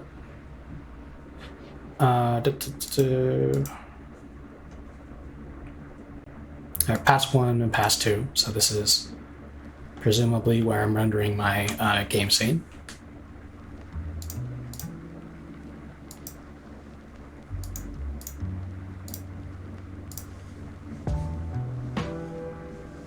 Or maybe not. Okay, capture start. GL clear, GL draw elements. Texture viewer is where the action is at. Thanks. And if I'm remembering right, you're supposed to be able to step through. This is my first experience with RenderDocs.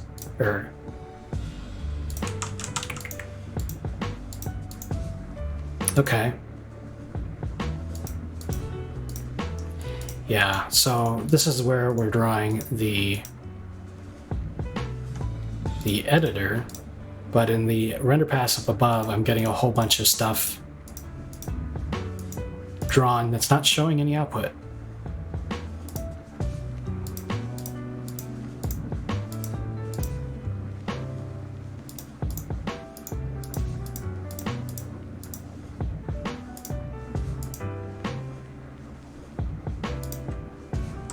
That's telling me that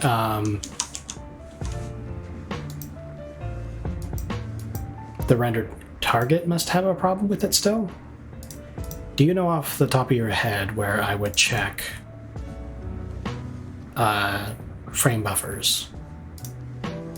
Because what's supposed to be happening is that on this pass one, it's supposed to be rendering my game to a frame buffer that I attached before calling the game update code.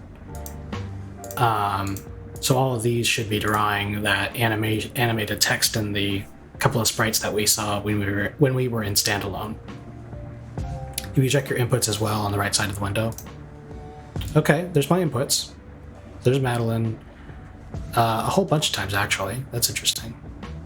This indicates that there's an issue going on with the batched texture situation.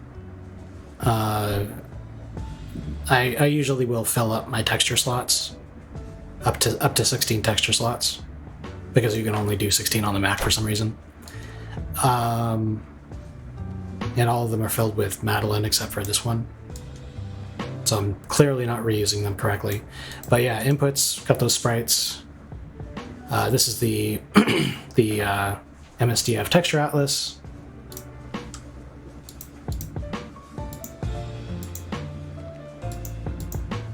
Okay, here's GL bind buffer. Well, that's for uniform buffers.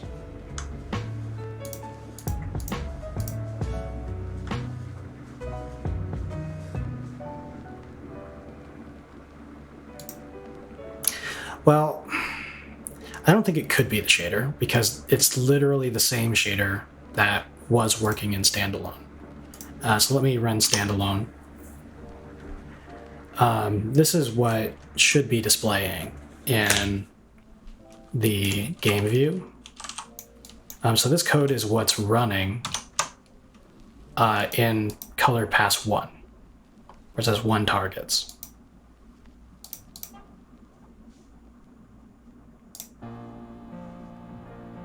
And in fact, it does work if I get rid of my frame buffer resizing code. That's where this issue started. But from what I could tell, looking online, at least, all of my examples followed all of their examples. So let me find what I'm talking about. Here we go. So prior to this issue, instead of doing resizing of frame buffer attachments directly, I was simply deleting my frame buffer and recreating it, using my own, my engine's API for deleting and creating frame buffers, which abstracts it away from OpenGL.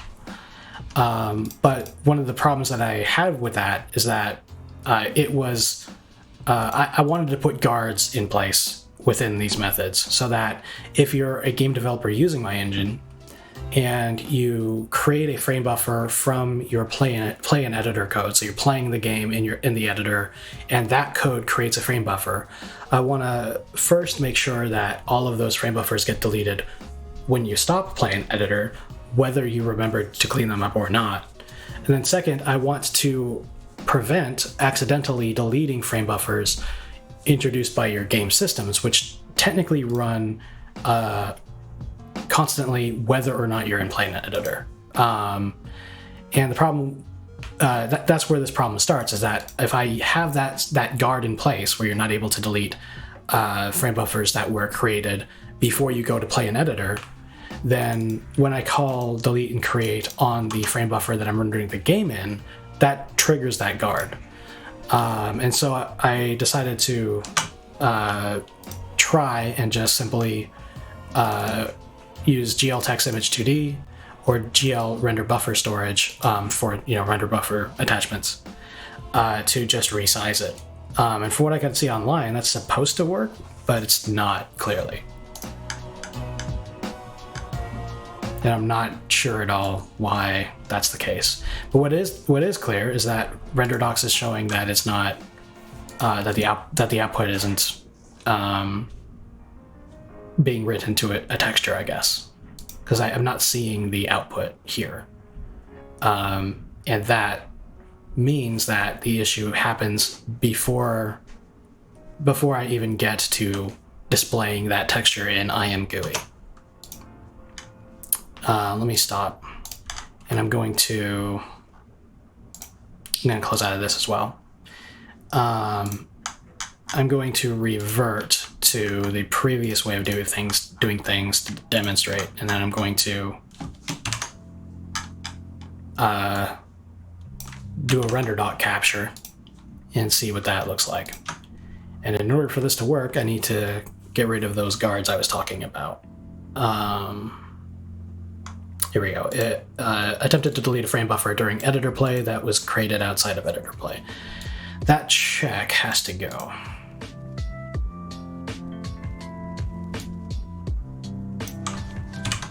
For the moment.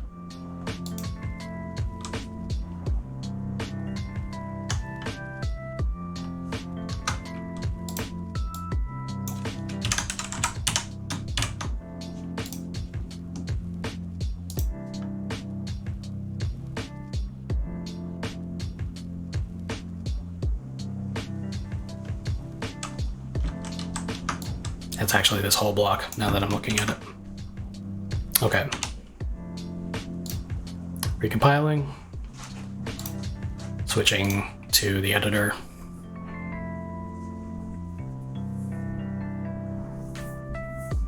Okay, and F5. And if I hit play, yeah, so I hit play and now it's working. So I've got play and editor going. And if I was to capture this, let's go to FPH does not exist. Yeah, that's part of the problem, but I'll put that on the back burner for the moment. Let's close out of that and go back to launch application and launch. Okay, we're running again. I click play. It's working again. Let's press F12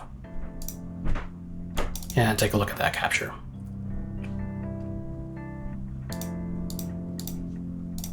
Okay, and immediately we see that the rendering is working. It's actually populating the texture.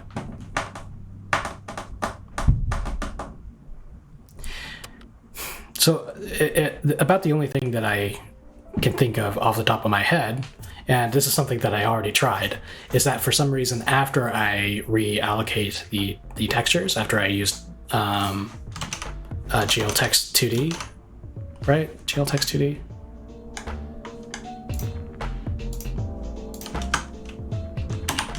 Back here. Or GL text image 2D. Is that for some reason, when I go to use that, it's unattaching it from the frame buffer. But I did try just invoking the code to reattach to the frame buffer, and that didn't seem to make any difference either.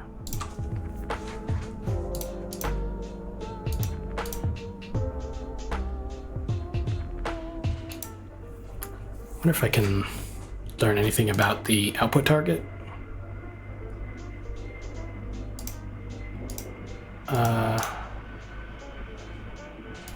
Pipeline state, frame buffer.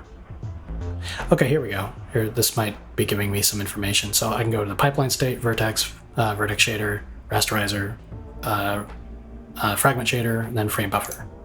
But this is a really cool program. I'm really digging it. It's giving me a lot of info. So this is texture 237. And how do I step to the next frame? I just have to click one.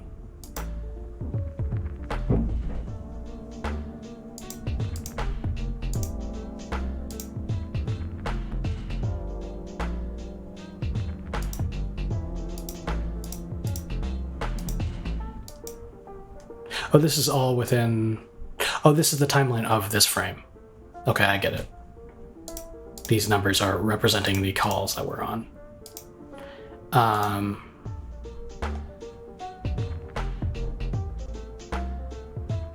Okay, so let's stop.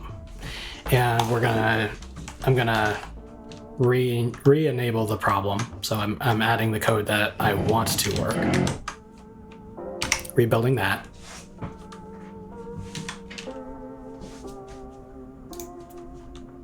And then reopening RenderDoc because I closed it like a dingus. Load last settings, okay, good. Build's finished, let's launch it. Okay, it's running, plane editor is running. And F12. Like so. Okay. Texture viewer, pipeline state, frame buffer. Okay, this is listed as texture 56. Why is it called texture 56? Am I actually getting a... I suppose every time I'm reallocating the texture, I might be getting a new handle. Or maybe this is the problem. Maybe I'm trying to write to a bad handle. Well, if I was writing to a bad handle, then GL would have given me an error, I'm sure. And that's confusing. Frame buffer 55. GL gen frame buffers. GL frame buffer texture 2D, color attachment 0, texture 2D, texture 56, frame buffer, texture.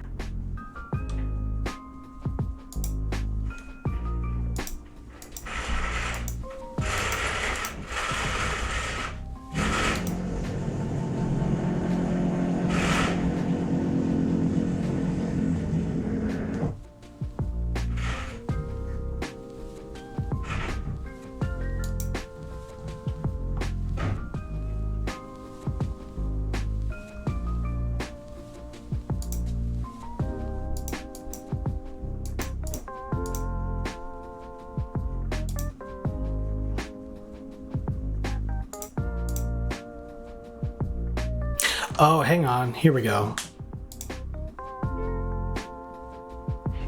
It's been resized to a size of 1:1. Okay, so this appears to be like a history of setting everything up. There is a point.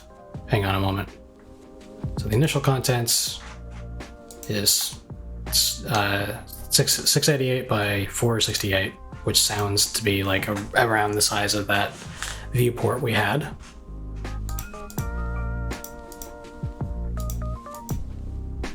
We call text image 2D on it. We set up the min filter, mag filter, and then the wrapping parameters.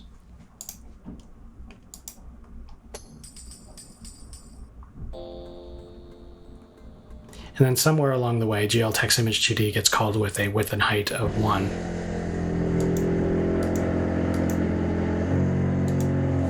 So let's find where that's happening.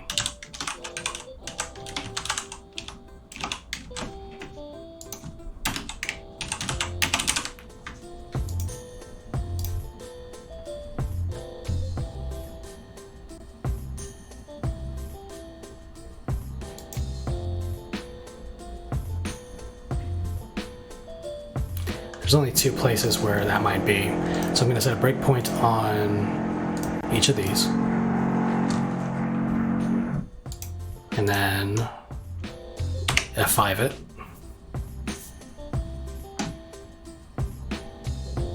Okay, width and height are 1 at the moment. Will I continue? There's still 1. Still 1. Okay, how is that happening? So I guess they were 1 to begin with.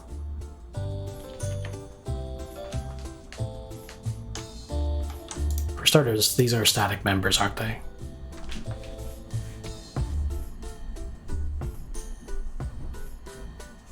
Am I calling frame buffer somewhere with or create frame buffer somewhere with a 1 width and 1 height? Set editor.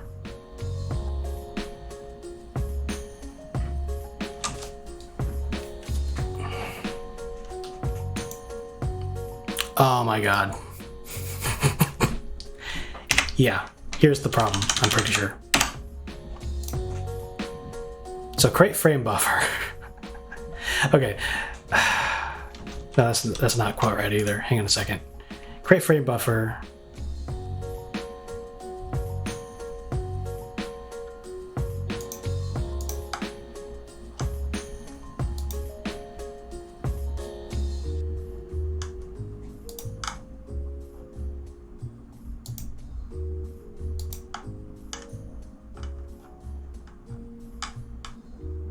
Right, so I start off with a size of 1.1. Okay, that actually makes sense to me, because I don't know until IMGUI tells me, I don't know how big the frame buffer needs to be.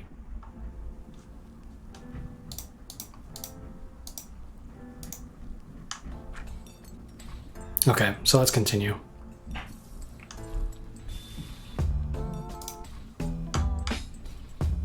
I'm going to add a watch for width and height.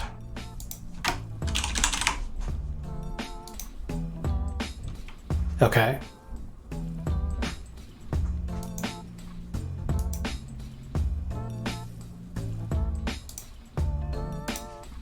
Hit play.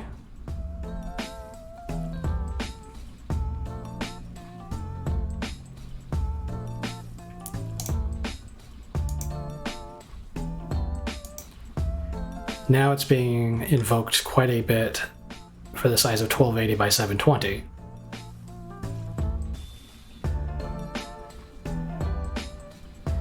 Which doesn't make a lot of sense to me.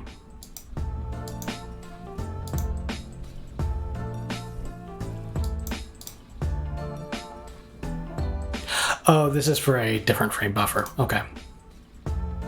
Okay, now we're back. 688 by 648.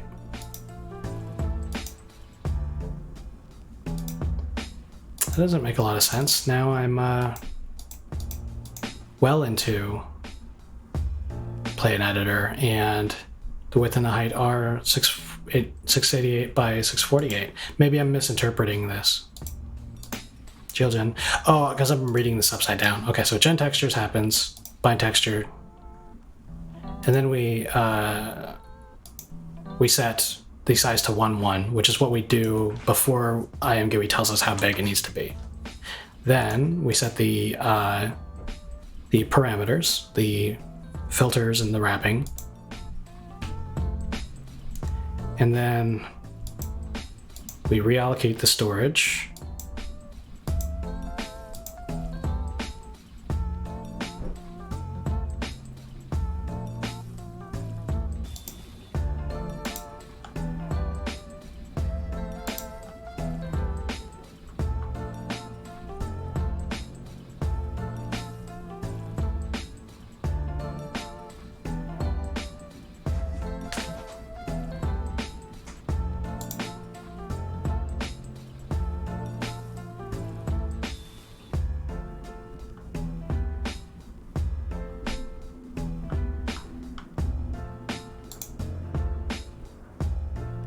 The size and everything seems to be correct. Heading back to texture viewer or pipeline state. R8,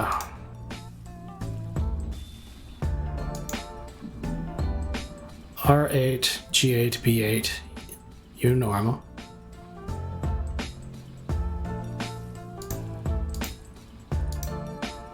Depth state disabled.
Oh, hang on.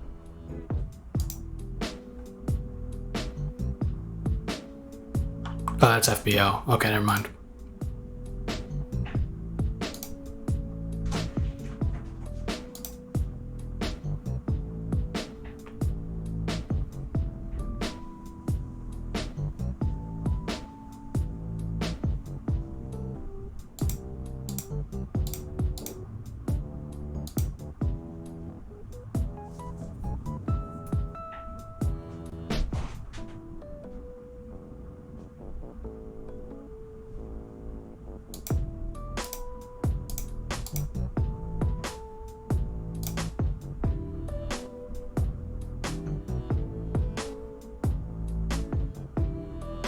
Yeah, I don't get it. This is the frame buffer. And the texture is this one, texture 56. And it's just not getting anything into it.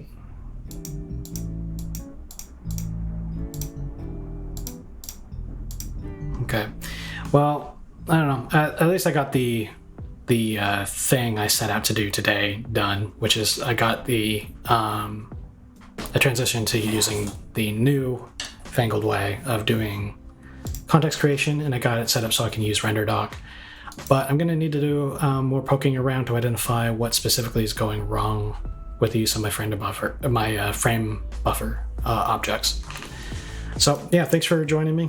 It was nice to see you come in. I'll probably be back at this tomorrow, but we'll see. Have a good day, everybody.